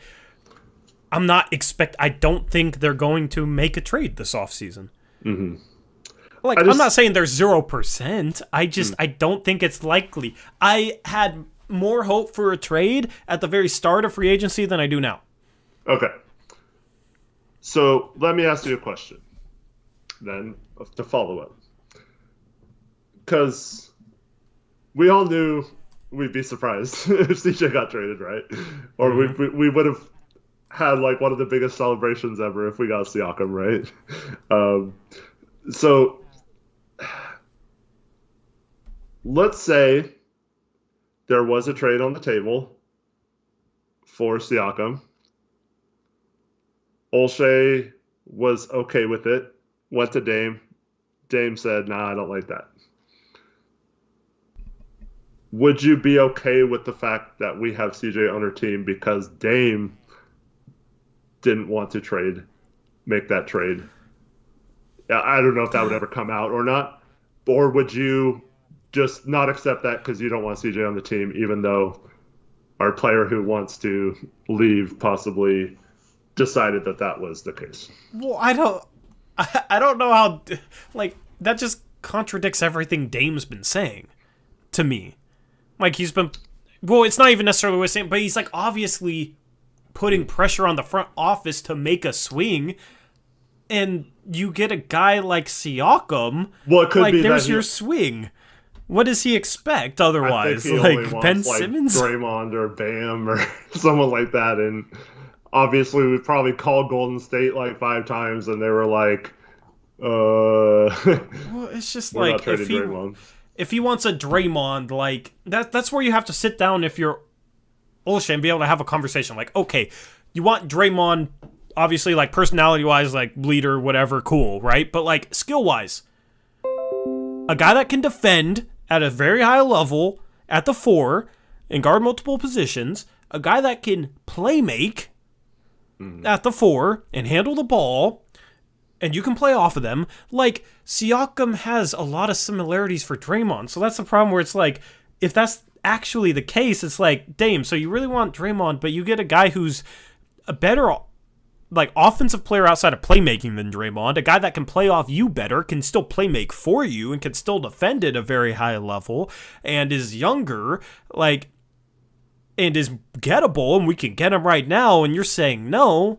Like, I don't know, that just, like, if that's truly the case, then Dame at that point would just be like, I don't know, like, it's just, there's your swing, man. Like, Draymond is not gettable in my opinion, but you can get a guy who has a lot of similarities and who won a championship acting as the number 2 player in the finals against Golden State a few years back. So I don't know if that's the situation. I'm just that's just frustrating. Like, it's kind of contradictory to me, you know?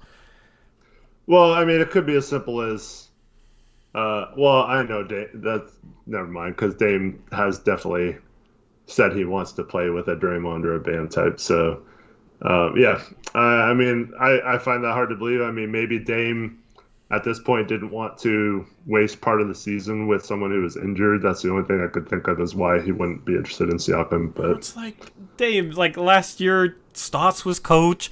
Nurkic and CJ missed about as much or maybe more time, because here's the thing, it's an 82-game season next year instead of 72 games. Like, Nurkic and CJ respectively missed a higher percentage of the season than Siakam will likely miss. You guys know that he's going to be missing time, so you can plan for it.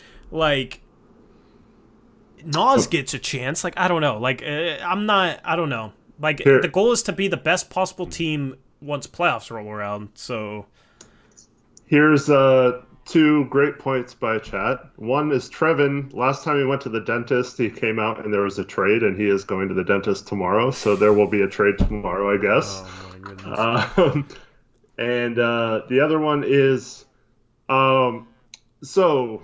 Luke Lindikoff has a good point that we haven't brought up yet, and that is, it is possible that the reason for the wait is that Dame and Neil were trying to hope that Dame did some recruiting during the Olympics. Maybe a guy like Jeremy Grant, who last year gave up playing a similar contract for Denver, or maybe Draymond. I don't think there's anybody to get Draymond, so I won't even mention it. But so maybe they were hoping that Dame could convince one of his Olympic teammates to want to pair with him or get him, and that's still a possibility, I guess.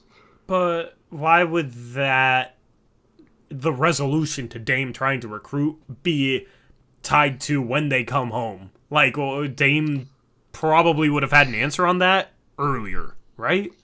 No, I don't think so necessarily. So those things take time. You can't just be like, "Hey, Jeremy, come play in Portland. I demand you." Like right now, like I don't know. You just gotta kind of. I don't know. I don't see a correlation between that and the Olympics ending. Mm-hmm. If that makes sense. Like I don't see just Dame's gonna get his answer like right after they win the gold. You know what I mean? And right before they go home, or I don't know. Yeah. So that's kind of. Here's the thing with him trying to recruit Oubre. It sounded like Oubre was interested in Portland, so it isn't necessarily that his recruiting failed. Oubre just got more than twice as much than we can offer from Charlotte. So yeah, he's going to take $12.5 million a year instead of $6 million. So I hate how people are using that as a situation to say, oh, Dame can't recruit. See, we can't sign free agents. Like, bro, if we could offer $12 million and we were offering him $12 million, he probably comes here instead of Charlotte. Based on Dame trying to recruit him. So, yeah. I mean, I don't know. Like, that whole thing is... I hate how people are using Oubre as, like, an example to... Oh, we can't recruit. We can't... like... O'Shea didn't want Oubre, or... I don't know. It's like... Oubre got offered twice as much money. It's that simple. It's nothing more than that. Last year, I mean... Well, the Millsap situation is tough because I think he wanted to stay in Denver, something to do with his kids in school or something. So maybe that was not a case. But Serge Ibaka, he couldn't convince Ibaka to come here for the same amount. But he goes to LA. Do you really blame him? And that always comes back to the Portland thing, is like, how hard is it to convince a guy to play for Portland? Mm-hmm. But the other thing that's playing here, though, is if people believe that Dame is serious about possibly leaving next year, there's not a lot of guys who would believe him in a recruiting pitch that he might not ask out this summer or whatever. But like also like Dame's a guy of his word. I feel like he's not going to be recruiting guys to Portland if he's going to be asking for a trade later in the offseason after bringing somebody in saying that he was going to be there. So I don't think that's really a thing. As far as the selling people on Portland thing, that's the other part where I don't really trust O'Shea. I feel like he probably doesn't do a good enough job of selling Portland, because you hear the way he talks about Portland, like, oh, it's hard to, guys don't want to come here. Like, well, he doesn't say that to, like, he's not like that with free agents. But he says that to the media, you know what I mean? So, like, he believes that, like, oh, yeah, Portland, like, you gotta get a GM who, like, can explain to players, like, why Portland is a good spot for, like, why it's a good spot for them to live. Yeah. Bring up examples of players I've wanted to stay there. And maybe he has, but it's like, it's hard to believe that he does so as well as he can when it seems pretty apparent that if he were a player himself, he wouldn't want to live in Portland. I'll just say this. I've been a fan since the beginning of when free agency became a thing, and I've had every single type of GM here in Portland, and not one of them has been able to do that. So, I mean, but not one of them has had a guy no. like Dame, and I just want a guy who maximizes the chances. And I'm not sure Olshey is maximizing the chances because I feel like he's probably not selling the location as well as he possibly could. And that might not make a difference, but you got to do the best job you can. Well, here's the deal. Dave always talked about this. Dame said this. Olshey said this. I mean, Stotts even said this. They need players who have a certain mindset, who are just interested in playing basketball and being the best basketball fit. And so all these free agents, I mean, honestly, like a Kelly Oubre, I don't see him necessarily being all about basketball. Like, I'm sure he has some outside interests as well. He's a very he's like artistic. Right. So, he's an artistic guy, so I don't know. Maybe like, sell him on that. Yeah, maybe. But I mean, it sounds like they tried. It's not, like you mentioned, It's not anyone's fault. He just got. I'm just saying, it's like, so. It's like players nowadays, like their personalities seem a little bit different than in the past. I don't know. Like, I don't know. I feel like you got a wide variety of characters, man. I mean, you just got to try and sell the location for the individual. I 100%.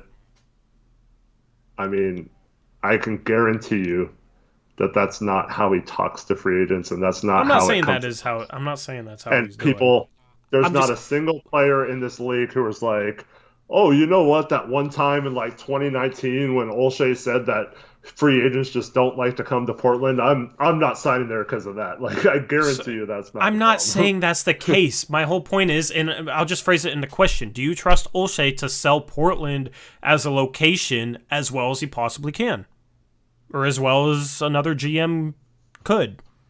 I think that he does it as well as you can with Portland. He understands the significance. I think the issues with the tax in Oregon, the income tax is among the highest in the league for players. So when you're talking about millions of dollars and you're getting taxed the highest amount for signing here, and then on top of that, if you're getting offered to play or win a championship on the Lakers and stuff like that, I just think that's how it's always been in the NBA.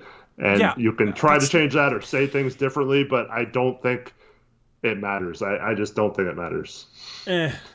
I mean, it could matter when you're, I don't know, like, it could matter. Storm to stay, like Cody said. Yeah, well, that's the thing. Once players get here, they want to stay. That's kind of how it always goes. I just don't trust him to sell the location as well as he possibly could, because I feel like somebody that could, any chance they'd get, to media, to whoever, would be like, Portland's underrated as a location, man. Portland's beautiful. Like, they would talk up the city every chance they get. And like with him, when he talks to the media, I know it's not going to affect a free agent decision. Like, Kelly Oubre isn't going to come here because of what he said to the media 2 years ago. But when he's sitting here talking to the media basically about like, yeah, it's just really hard to get free agents here. It's just not a place that people want to come. Like, I don't feel like he's sitting there in free agent pitches trying to sell them on the city of Portland, believing what he's saying. And I feel like players might be able to pick up on that. I don't know. Like, it's just speculation. I just don't trust him to do as well as he possibly could in that regard. And I'm not saying it makes a difference in the end. Like, it might not. Who knows? Like, I don't feel like he does the best job in that regard that he possibly could, because I feel like he doesn't necessarily believe that Portland is a place players should want to go. But I mean, I don't know what you want him to do. Let's say he had the greatest sales pitch of all time. Batum's still going back to the Clippers. Otto Porter Jr. is still gonna sign for less with the Warriors because he thinks that's the best situation. Oubre's gonna take $13 million over $6 million every time. I'm not saying it makes a difference in Oubre's situation. I'm just saying I want a guy here that like all those things. Like, those are the three guys. Those are three of the guys we wanted. Who are some of the other names we wanted? Like I don't think it makes a difference. It could make the difference for Paul Millsap if we're chasing him with the taxpayer mid-level exception. But a city like Atlanta is, I don't know, man. I'm not saying it. I'm not like pointing out any specific situation where like, oh yeah, if he did that, then But if he pitched it better, yeah. I would just rather have a guy who I know's like embraces the city of Portland as a location, and I would have more confidence with them trying to pitch that location on free agents than somebody who I feel like doesn't embrace Portland as a location. Okay. All right. I mean, okay. Does that not make sense? I mean, you're just making stuff up to fit a narrative. I feel like it's how is saying what I'd want trying to make stuff up to fit a narrative? I would just rather have somebody who I feel like embraces the city more if they're trying to sell the city on someone. Because no matter what your pitch is, if a player wants the big lights and doesn't care about fit, those aren't the players Olshey has said he's wanted on the team, and I completely agree with him. 100%. And B, you're not going to convince those guys, oh, Portland's so great, like, oh, you can go to this place and it's nice and look at all these players. None of those players care about that stuff. They're like, no, the clubs are in Miami and LA. Like, you think every player No, I'm saying those specific players that it would matter to, and the players that it doesn't matter to, that care about basketball. If you're like, hey, I have the perfect spot for you, like with Paul Millsap, I guarantee you, he's telling Paul Millsap, look, we have a big need at power forward right now. They had the same pitch to him last year. He had the same pitch probably 10 years ago or however long ago it was when he signed the offer sheet with Portland under a different GM. 12 years ago now. I don't know. This long time ago. So those type of pitches to those players, they care more about basketball in my mind. So Portland's fine. Like, the city is fine for them. But for them, they care more about basketball and how they fit on the floor with Dame and caring about that kind of stuff. So I don't think any of that stuff about the city or what he says matters at all. And I've said I don't know if it matters or not. Like, I'm not disagreeing with any of that stuff. I'm just saying, like, I would rather have somebody that embraces the city more if they're going to try and bring players to that city. And maybe it doesn't make a single difference with any free agent ever. I'm just saying I'd rather have that. Like, okay. You know what I mean? Like, yeah. I don't know. I mean, it's just speculation. Like, I would just rather have that. Okay. So, I don't know. That's fine. I mean, I just don't trust that he... Go ahead. I'm just saying, like I said, I've seen GMs who are all about Portland, do nothing but praise Portland and do that, and they still can't sign free agents either. So I don't think but I mean, like, very possible. I'm not even disagreeing with that. We also have Damian Lillard, which is a bit different than maybe some situations in the past. I don't know. Like, there's so many different factors. I'm not even trying to argue, like, the whole entire picture. I'm just saying, in regards to somebody trying to sign players to a city, I'd rather have somebody that I feel like embraces that city more. That's literally my only point. You have a great point. We have Damian Lillard, and I'm sorry, but in today's game and free agency, it is more about the players than the GM, in my opinion. Players don't really care who the GM is in most cases, in my opinion. They care more about the players. So I'm not saying they care if it's Neil Olshey or somebody else. No, I'm saying it's on the players to make that pitch, then not the GM. It's the players who need to convince them. So yeah, in my mind, that's what I feel nowadays. That's a good counterpoint to what I was. Yeah, that's a good counterpoint to me just preferring someone with the GM. Like, I don't know, like, it could only be better, hypothetically, in my opinion, if you had a GM that embraced the city. Like, it's not going to be worse. So, I don't know. Like, I'm not even sure we disagree on anything. I don't know. So, I mean, regardless, like... Yeah. I just don't like, because, like, this is why I was having issues, because... It almost became like you were saying your point, which is fine, but then it almost turned into like you thinking Olshey was that way, or like, and I just don't like speculating on something I don't know about. Like, yeah, I mean, I don't know. Like, I feel like he doesn't like embrace the city like much. Like, I don't know. Or that's a fair point. I mean, yeah, I don't know, but like as much as he should. I still think that. like for a GM, I completely agree with some of his philosophies on free agency. It's kind of a bonus thing. So you go hard, you try your best, you do everything possible to get someone to resign or to sign here, to come here, but you can't rely on that happening because, like this year, what happened? We struck out on every single candidate, every single player we wanted to get. We struck out on, and Dame was frustrated with that. And it's not even necessarily frustration with the organization or with Olshey. He's just frustrated that no matter what they do, they can't get anyone because he felt like he tried to convince people this year, and they still didn't want to come here. So yeah. Candyman sums it up pretty well. Neil has shat on Portland to the media, whether it matters or not. You want a GM that talks good about the city, and that's kind of my point. I wouldn't say like he's shat on Portland, like I wouldn't phrase it that negatively, but like some of the stuff he said, I would just rather have a GM. But I would just rather he not have said those things. I would rather he talks better about the city to the media. I disagree with that, and here's why. I also don't want to, because the only thing he said about Portland is people don't like to come to cities that they don't know a lot about or they don't think is big enough. And this has been mentioned in chat. It has to be brought up.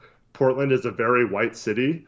So we're talking about athletes, millionaires that, we don't have the greatest history and the greatest situation here with that. So, I mean, that could play a factor.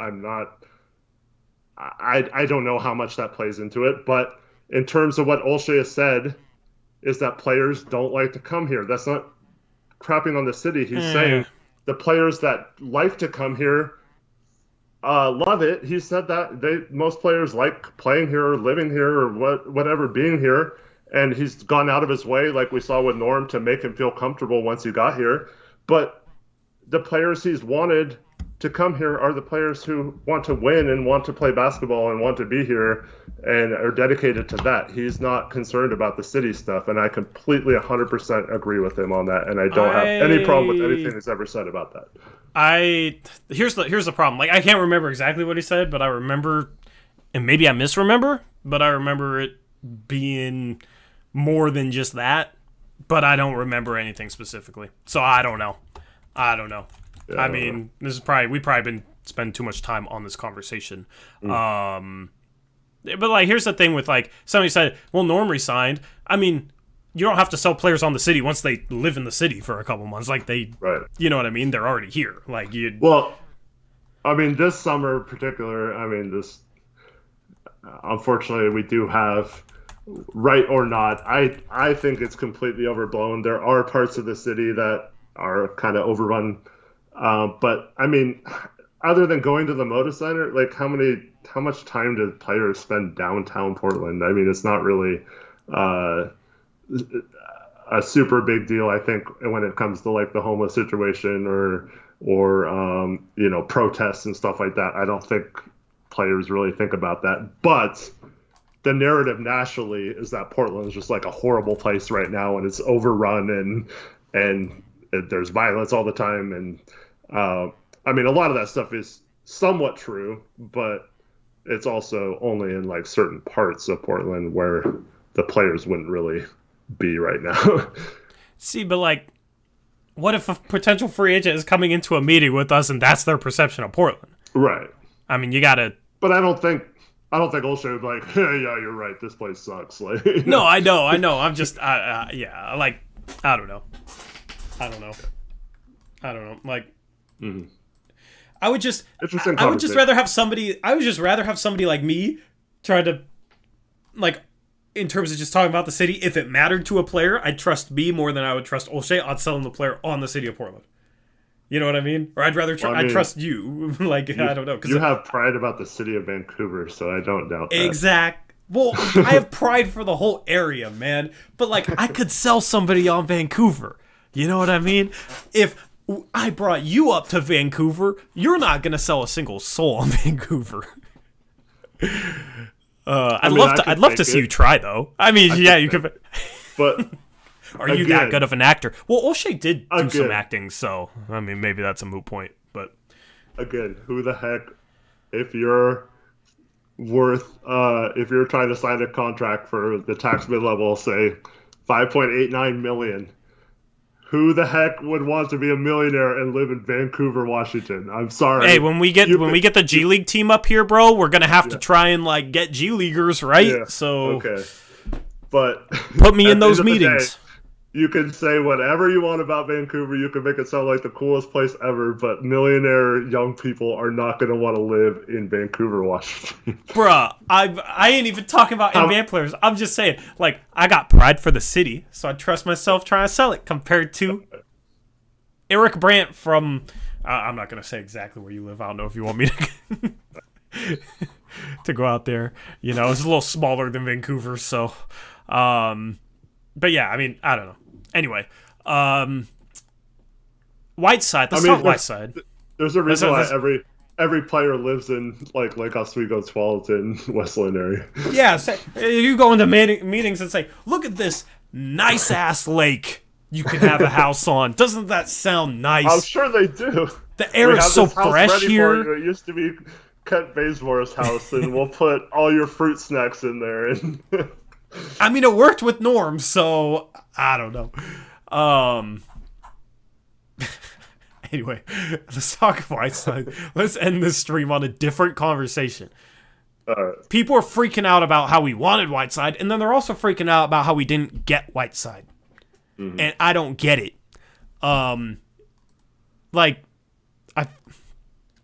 It was reported that Hassan Whiteside said that Portland went after him and he chose Utah. I feel like Portland went after him to be maybe a third string center because Cody Zeller signed pretty soon, or maybe it was the Neil Olshey Classic. Like, okay, we offered you the minimum and two other centers. First person to sign it gets it.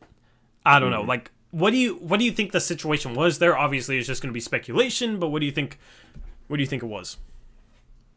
I think we offered Hassan the third string center after we signed Zeller, because if we offered him the backup, I don't think there's any way he would have picked Utah over Portland. Mm-hmm. And I don't see why he would have. Like, I mean, this is a guy who came back to Portland during the playoffs and was just chilling, walking around. Speaking of walking around downtown Portland, right? Mm-hmm. Like, he's speaking of downtown Portland and players going down there. Went to a game, like, from everything we've heard, like, he still loves all the players on the team. He still wants to, like, I don't know, he was almost like begging to be signed by Portland this offseason. Mm-hmm. I don't even believe necessarily that we offered him a contract. And if it was, I think it was third string and he had a chance to back up Gobert instead. Get minutes on a playoff team. For sure. And he just chose getting an actual role versus not even knowing if he would play on this team. Exactly. So everybody's like, man, we can't even sell Hassan Whiteside on Portland. Screw Neil for going after him. A, Hassan Whiteside is fine as a third string center in my opinion. So don't get mad at Olshey for going after him to probably be the third string center. And B, don't freak out on players not coming here because they went somewhere else that was offering them a better role or more money. Like, I'm so tired of that. We didn't get Hassan Whiteside, see? We can't sell anybody on this. He would have been the third string center. He could be a backup in Utah. Obviously, he's going to take Utah. If the roles were reversed, he's coming here. Okay? Same thing with Kelly Oubre. If every team was offering him $6 million and then we were offering him $12 million, he would be a Portland Trailblazer.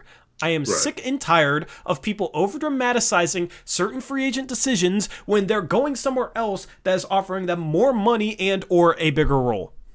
Mm-hmm. I mean, I don't. It's kind of weird that he even mentioned Portland. Like, why would he even bring that up? I don't know. It's just kind of weird. But it was same with Oubre's agent listing like every team that called him or whatever. Like, why even say that? It's just kind of weird. If I was a GM, I would hate dealing with people that just like spilled everything. Yeah, Kelly Oubre's agent said he was going to go, like, he had offers from 8 different teams. That's crazy. Yeah. But, yeah, I mean, at the end of the day, though, I'm kind of glad Hassan picked Utah. Like, I mean, I don't know. He's not.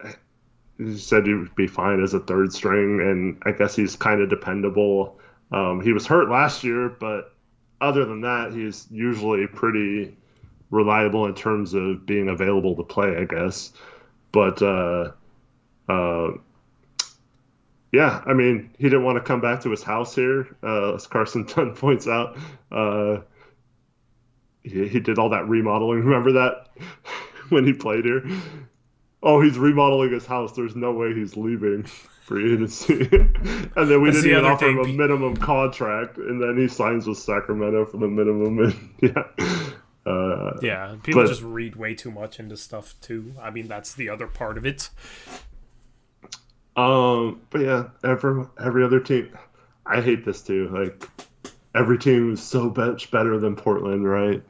And they're getting so much better, and then people bring up that like Utah signed Rudy Gay and Hassan Whiteside. It's like, might actually make them worse, you know? Yeah, I'll take Cody Zeller over both of them, honestly. Like, people underrate Cody Zeller. Man, it's so funny hearing Portland Trailblazer fans, like, try and talk about Cody Zeller like they really know much about him when I feel like they have heard his name twice, you know what I mean? And or mix him up with his brother. You know what I mean? Like, I don't know. I don't trust some people, some Blazer fans talking about Cody Zeller. I don't know how much I trust it. Like, how much have they actually seen him play? Did they watch him play in college when he was a very highly touted player on a really good Indiana team? Like, I know that's a while ago and but like, this is a guy I've known for a decade and paid attention to. Like, I pay attention to the entire league. I try my best to.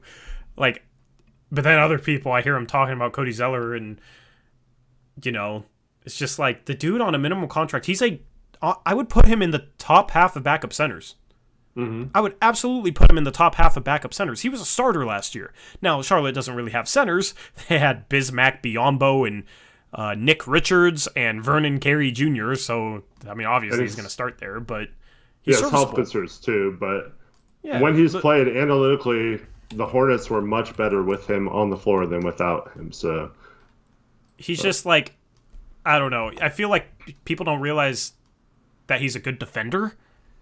Like, I don't know why that is.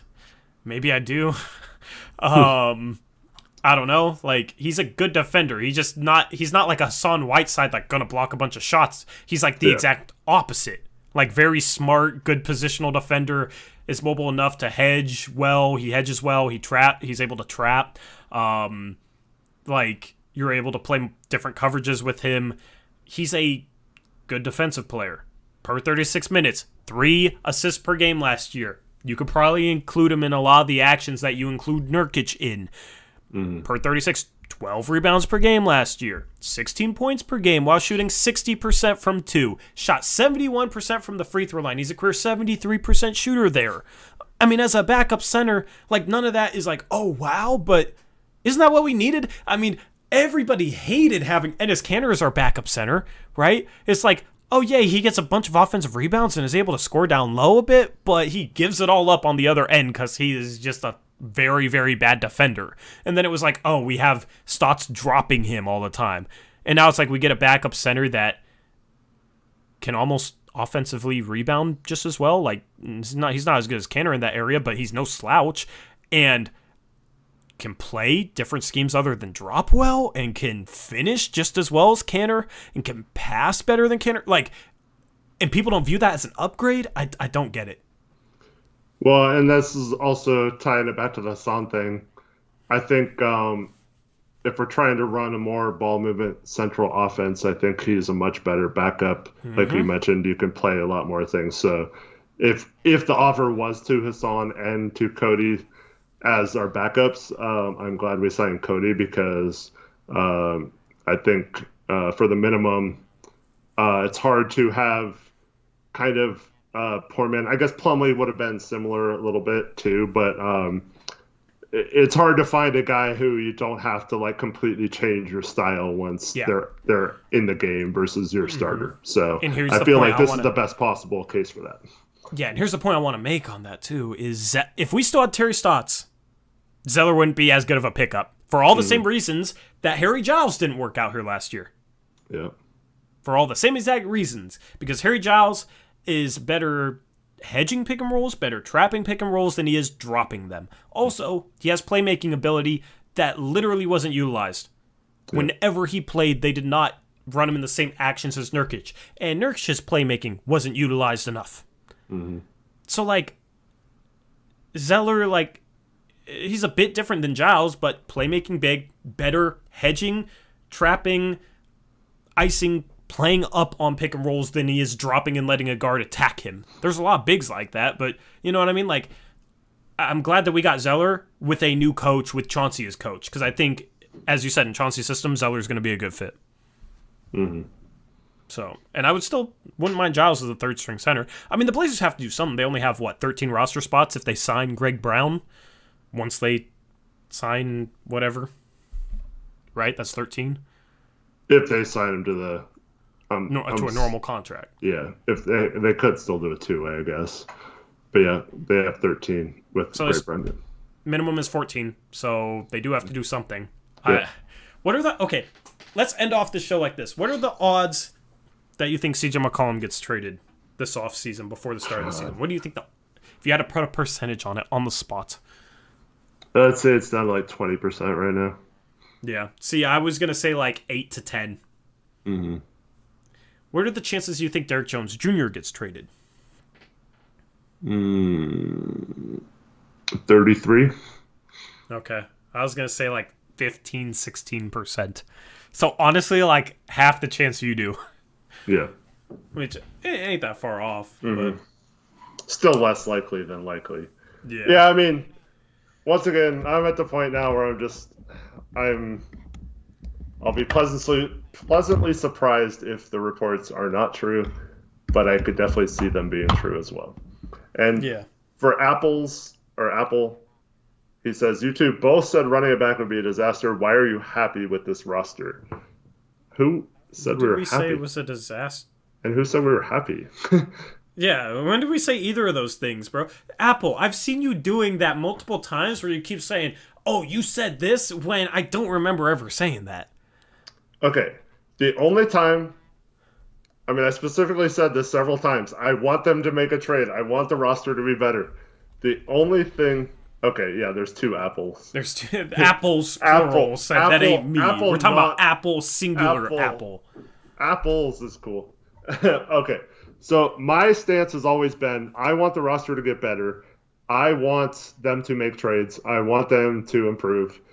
I've never said otherwise, other than the fact that if they run it back, the silver lining is that Tori and I get to be either proven right or 100% wrong at how much coaching matters and how much this roster is better than almost everyone thinks right now. I still believe this roster is better. I saw Shervin saying that there's like a million teams better than us, even before all these not making moves. Yes. Okay. So we talk about running it back because that's a scenario that could play out. Yeah. That doesn't mean we're happy that they're running it back, but there's a difference between being happy about it and saying it's a disaster.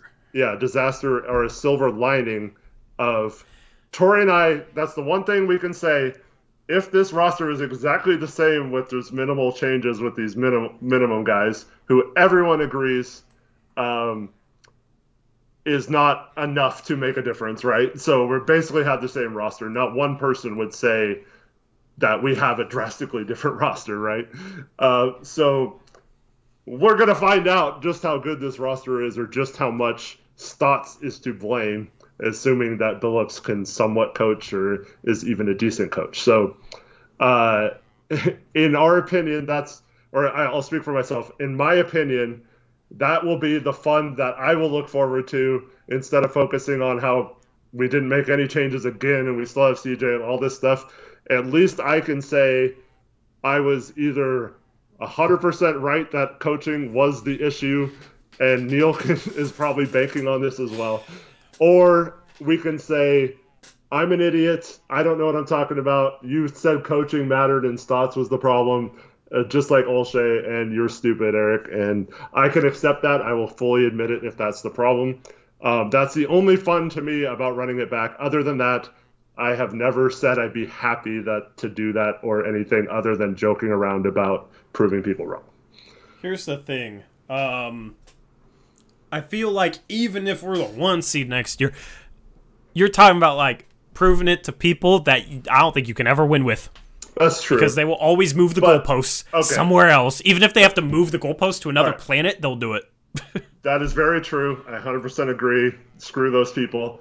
However, I mean, most of our true community can recognize that you and I have been at the forefront of Stotts being the issue and all these things, and we've been told by several people that we've opened their eyes and got them to watch basketball in a different way. That's totally cool if you don't feel that way, if you think we're stupid. I'm fine with that, and I'm not like those people. I will fully admit if my side is wrong. However, I don't need an I told you so. I don't need any of those people to say, you know what, those Blazers Uprise guys actually were smart or whatever, because you and I both know what's true, and we know we are correct if that plays out that way. And that's all I need. That's all I need in my mind is to know that those people, they can say whatever they want on social media and still call us idiots and that our show is stupid or whatever. But we know we can go to bed at night knowing that we laid our hearts out there and said what we thought was wrong, and we were correct. And all those people were the people who tried to say things that were incorrect and gave you guys bad analysis. And I think that'll come across to other people. Yeah, I mean, well, you still got people on Rip City Reddit saying can't stand how negative those guys are, even though we've been less negative than any other platform. So it's like, it doesn't matter. Like, some people have already made up in their minds, avoid those guys at all costs. They're, like, there's people that like us over on Rip City Reddit. If you're one of those, appreciate it. And there's people that have already made up their minds about us. Like, you avoid those guys at all costs. They're so toxic. Like, you know what I mean? Like, there's just people you can't convince. So, like, that's the thing. Is like, I don't care. I mean, like, I care a little bit, but I don't care that much to be proven right, because it's like so many people have already completely made up their minds. You know what I mean? Yeah. And they won't be affected. So, like, that's why it's like, I don't know. Like, I really wanted us to trade CJ, but that's different than thinking it's a disaster if we run it back. Because I don't think it's a disaster if we run it back. I really want to trade CJ. At this point, I'm kind of just resigned to the fact that we won't. I'm excited that Chauncey Billups is the coach. Yeah. And I think we're going to be better than people expect next year. That's just kind of where I'm at. So that's why I didn't really, like, I've seen a couple people say, oh, you guys said you would hate it or it'd be a disaster if you ran it back. Never said that. And if I did, then I misspoke. If I did say that, like, timestamp it and please show it to me, and I will admit I'm wrong. Like, oh yeah, I did say that. But I'm pretty cognizant of what I say, and I'm pretty on top of what I say. Like, I pick everything. Like, I choose my words carefully for the most part. Like, I never thought it would be a disaster. What'd you say? I say whatever's on my mind. I don't care. Yeah, but like, that's the thing. It's like, I speak what's on my mind, so it's like a situation where it's like, I never thought it was a disaster, so I never said it was a disaster. You know what I mean? Well, so I think it's in the context of this. Like, yes, you could probably find stuff where we'd say, like, we would hate it if we ran it back if we found out that we were offered Siakam for CJ in a first and we turned it down or something, So that's where we don't like. That's probably where we said, like, oh, running it back would be such a disaster if we had a chance to get Siakam and we didn't, or even if it was like Tobias Harris had a first or something and we got the asset back, or like, I don't know, some of those situations we definitely say stuff like that, but it's never just it's never just coming out and saying, if Olshay does not trade CJ this summer, that's it. We're through. This is the worst thing ever. I don't think we've ever gone that far. Yeah. So, and that's the thing is, like, we try and always pay attention to the context behind what we're saying, because the context is very important. And I see a lot of people on Twitter that like don't watch us much or aren't like the biggest fans of us that'll misportray what we say because they'll miss some key context. Right. Like, it's a disaster if we turn down CJ for Siakam straight up if Toronto offers it. Like, that last part is very crucial to that statement, you know? So, yeah, I mean, that's just the way it is with us. You know, we definitely pick our... I think we're well-spoken and don't really make mistakes, and I don't ever remember us saying anything like that, so... And just to clarify something I said a few minutes ago, so once again, I don't care what those other people think or say about me or be proven wrong or whatever. I just care that I know that I was, like, my analysis, they'll use the word trust a lot in this episode. Like, I want to know that I can trust what I said, and anyone who's watched this show honestly without it being like in a negative way or like to hate us or whatever, I hope it would come across that these guys, you can't say anything that we don't know what we're talking about. So anytime someone says, oh, those guys don't know what they're talking about, they're idiots. Well, anyone who has watched us, if it plays out the way we have been telling you guys it would play out differently with a different coach, if it does play out that way, then I hope those guys, like everyone who knows us, recognize that. And that's all I need is for myself to trust what my brain is telling me, and that'll be fine. If not, then maybe I need to fix some of the ways I look at basketball too. Maybe. Yeah. I just don't see any way we're 29th in defense again with Chuck Phillips, our head coach. Like, yeah. I'm confident going into the season, even if we run it back. Like, in terms of our ceiling, I'm not sure it's high enough. In terms of our floor, it's higher than people think. There's a lot of people that think this roster is trash and coaching doesn't matter or something, even though that wasn't their attitude going into the playoffs, but then after the playoffs, after Stott's coaches a horrible series, in my opinion, then it's, the roster sucks. Like, that's why I think a lot of people are underrating the team going into the season. I see a lot of standings predictions right now, and Blazer fans keep responding to them. Guess what? To all 130 of you watching, you're not going to convince some random person who doesn't pay attention to the Blazers that they're wrong in having the Blazers as the 9th seed in their standings predictions. There's no point to even fight that battle. What are you going to win or gain? Nothing. And those same people had us out of the playoffs the years we finished third, both years. And the last 2 years, even going to the bubble, we saw those pinwheels changed into a 9th, and then it was said, like, our logo said 9th seed and stuff. Like, let them sleep, let them hate. Vegas never likes the Blazers, except for, I guess, when it's getting Embiid. But yes, so our win predictions are always low, like all that kind of stuff. Like, yeah, I don't even get bothered by that stuff anymore. I agree with Shervins for the first time in months, Eric. He says top 3 offense, top 15 defense is a really good team. We can be top 4 or 5 for sure. That should be the goal. Top 3 offense, top 15-ish defense. Just be an average defense. Because this team offensively, if they just have an average defense, they're a really good team. Now we have a golden apple. Golden apple. Is this a third apple, or did Apple try and rebrand himself as Golden Apple? That's funny. Anyway, this is gonna be like with the Coles, man, but it's just gonna be apples. We'll be live again on Thursday. I think we covered all our bases. We've been live for over 2 hours here. Yeah. A lot longer than expected. But we'll be live again on Thursday. Yep. We will break down... Good. Go ahead. Oh, I mean, I know we kind of got into it a little bit, but I like those exchanges, and I'm glad we had a little bit of a good back and forth today. Okay. All right. What's funny is somebody left a comment on the last video or on the last stream and was like, you guys argue something like, you guys argue so much and all you do is argue. The show goes off the rails and all you do is argue. And I'm like, me and Eric agree on almost everything. And people like it when we argue because they know, it's not us just taking two sides of opinion to argue, much like First Take or Skip Bayless Fox, whatever they call that. what do they call the Skip Bayless show and Shannon Sharp? Undisputed or some. Undisputed. Yeah. See, I'm happy that I forgot the name of that. Okay, I'm happy with myself. I'm embarrassed that I knew that. Sorry. Yeah. You know what I mean? Like, it's legitimate opinions and whatnot. And I don't know.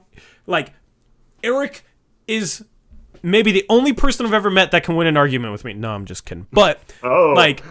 Clip that, somebody, please. Speaking of out of context. If, like, even... I don't know, like, both sides... When me and Eric argue, both sides will be argued well. Both sides will be debated well. So it makes for good content, I think, and a lot of people like it. So it was funny how, like, last stream, we had somebody in the comment section like, oh, yeah, people just... I would just be in your chat to get you guys arguing to derail your stream or something like that. And then it's like today we have the most long-winded argument we've had in months at this point. But you guys enjoy it. I mean, like, you look at the viewership was right around 150 the whole stream. So obviously it's not a bad thing. Obviously people aren't clicking off the video in the middle of that. So go ahead and quote that at my wedding, Carson. Make sure to tell my wife that. Whoever she is. Hopefully she's a good one. With that, we'll be live again on Thursday. We'll recap Summer League game number 2 and Summer League game number 3, which will be Tuesday, Thursday. And then we'll be live again on Monday. And we'll recap... I don't know when the 5th Summer League game is going to be, so I don't know. Just live again on Thursday. Probably 9:45-ish p.m. Pacific time. Because I will probably leave my rec league at 9. I got to drive up to this different house. And, like, get situated. Because it's going to be like 100. How hot is it supposed to be on Thursday? I think right around 100, yeah. Are you still going to be on vacation? I'm coming, I'll be home for that stream. Oh, that's tragic. I was going to say we're both going to have AC. So, yeah. I'm going to, hopefully I get home in time to run some AC before the stream. Summer League Championship, I saw this question earlier, and Mateo just asked it. 2 teams with the best record and likely the best point differential will play for the championship. It's just one game, so it's not really like a tournament or anything. They're not doing a tournament this year? I didn't even see it. No, there's only 5 games max. That sucks. So 4 games, and then each team gets a 5th game. The 2 best teams will be the championship, essentially. So, yeah, a little more condensed, disappointing, but oh well. Not sure why they couldn't extend it more, but whatever. Probably because it's in August. It's late. Brian asks, "Where's the interview?" I'm assuming he's talking about the Chauncey interview. So he was on Twitter. You should probably be able to find it. Courtside tonight, which used to be simulcast on